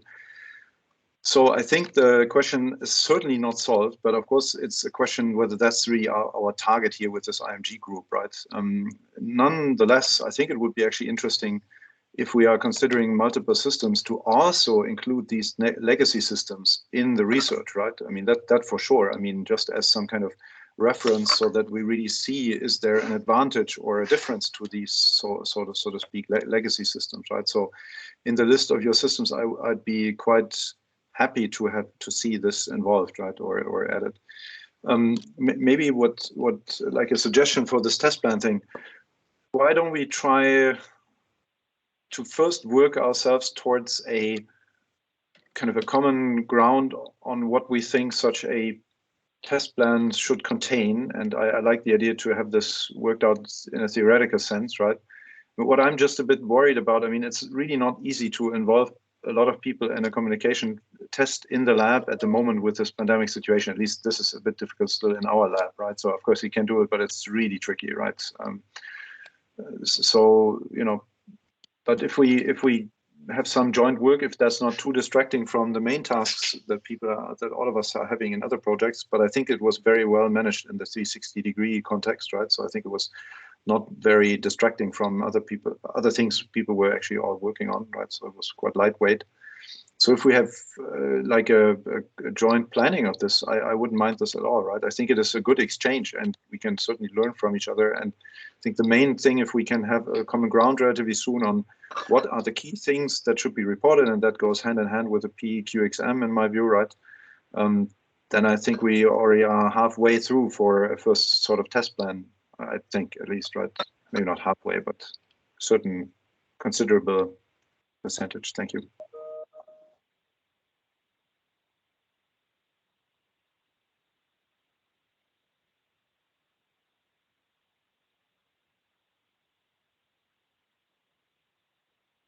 I was muted. Thank you, Alexei. I think it's a good point to start. Irena, please. Hi. No, I just wanted to continue, or at least to maybe specify something that I think was mentioned by different people about the test that we do and what we want to compare. I do agree with both Lucian and Alex that there are many things in this communication system, in the traditional communication system, that haven't been solved, and that's why we want to build also the thing for the future, because there are so many factors that haven't been resolved, and it's not clear what factors need to be resolved and what we don't need to reinvent the wheel in that sense. I also think that it's a bit difficult to compare the system, like the traditional communication system, with these new systems, because they have different challenges, right? So what I can say is that from our system, we are not really focusing on audio compression, for example, because what we're interested in is really the visual part. And this has been a problem, so what Pablo was mentioning also, about how do you describe the task, because the tasks that have been described in evaluating telemeetings are mainly audio-based.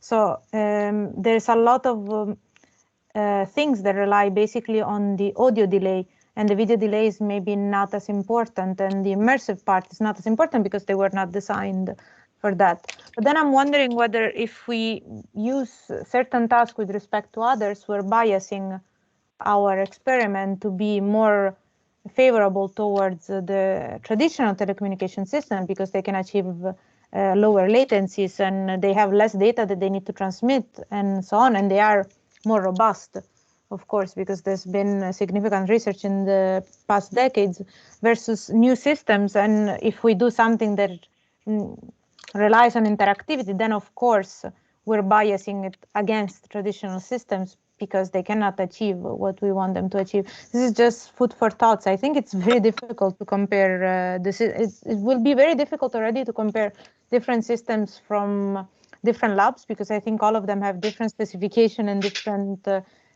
issues. I'm not sure if adding also the traditional one will add more complexity. Thank you. Thanks, Irene. I totally agree with you. My vision of having a common methodology or even a common test is not having a way to compare two completely different systems into different labs, but mostly to have more or less a way to compare two different configurations of the same system that can be more or less applied to different systems on their own. So it's more so because, as you said, it's all the systems. I don't think it's possible to do a fair comparison between teams and I don't know, a virtual reality meeting with avatars, because they're completely different experiences. But definitely you are going to need if you are designing a video conferencing system, you somehow need to understand how basically the bandwidth that the visual quality that you can push to your bandwidth and the latency that you can get in your whole system, and maybe the power consumption or the energy consumption that you are forcing in your devices and so on, how the variation of that may affect the performance of your system. And you're in your point cloud based system, if you want to test it as a communication system, you're going to have the same questions. So the thing is whether we can develop tools that can be applicable to answering those questions in different systems. But I'm more, and this is again why I think I'm more interested in developing the methodology itself than on the results of the plan, because the main result I would expect to see is not whether virtual reality meetings are better or worse than Teams. Is that we have been able to do something which is applicable in these different environments to compare within different configurations of the same environment, because which is the fair thing. And of course, when you have two systems which are different but somehow close, then maybe you can directly compare them in the same experiment. Compare so I don't know if I explain myself. So I'm not particularly, if I test some things with my old system and you do test some things with your point cloud based system, I'm not extremely interested on the differences in the results between my system and yours, but maybe on the effect of latency on my system if I modify some parameters, and on yours if you modify others, and to see, okay, it seems that in this kind of systems latency is more sensitive than in these others, or not, or whatever. And we can see that because we have used similar tasks, so we can be more or less sure that these factors are more important here than there, rather than on actually comparing the systems themselves. I think I understand better now, and yeah, I completely agree with you. So basically the idea is to create a standard methodology, since the ITU recommendation don't provide one. So just something like okay, yeah, I mean, like that sounds great, and it's something that I think would benefit from a group of experts talking about that instead of deciding each one of us for our own systems separately. And it will not cover everything, because your systems and mine are completely different. So it's completely impossible that we have a methodology that covers everything that both systems can do. But if we have even a small common ground, then okay, at least we can compare in that sense on how the systems behave in general towards the variation of different technical conditions. Because for doing a direct comparison of systems, then we should. I think it's much more difficult. You need to take into consideration the context, the task, and probably they can only be compared in the terms of how they achieve effective and real human collaboration, and I don't think that we can build a test plan which actually is successful in doing that.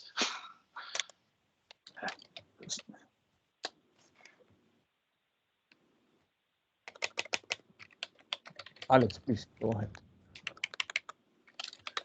Thank you. Yeah, I understand the problem. I'm just a bit concerned that, you know, but I think, as I said, I mean, I'm just re-emphasizing. I think if we work towards some kind of joint view on what's relevant, right? I think these points will be kind of solved and addressed, right? I mean, how this is actually practically possible to conduct something realistically, because I'm a bit concerned that even if we try to have some common ground, right? It will be very context dependent, you know, how sensitive certain systems are for certain parameters, right? I mean, if you can, if for example, you know, in a certain situation, you would rather use audio only telephony type, right, with your new headphones, right? Because you can walk around and these kind of things, right?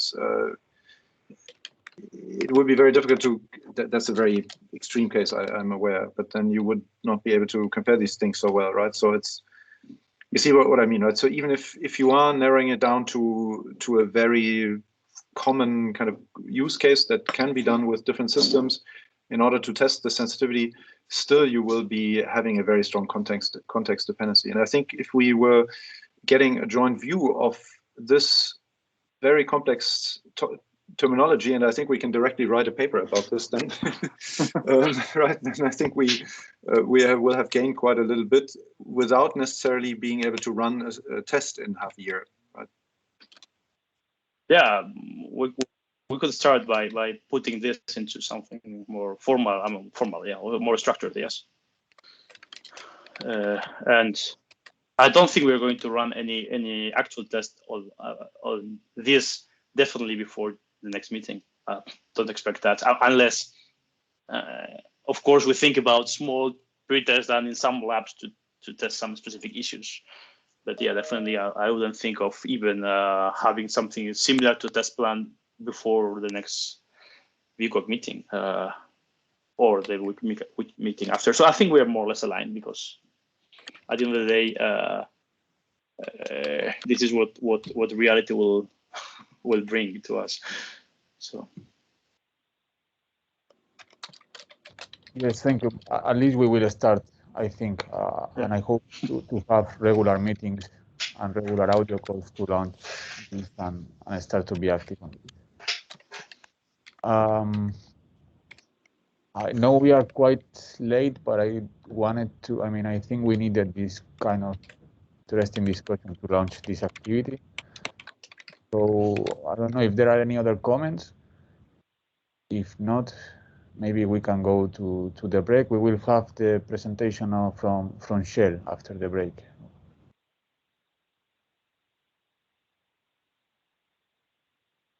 Okay, I propose starting at the hour, so 18 minutes from now.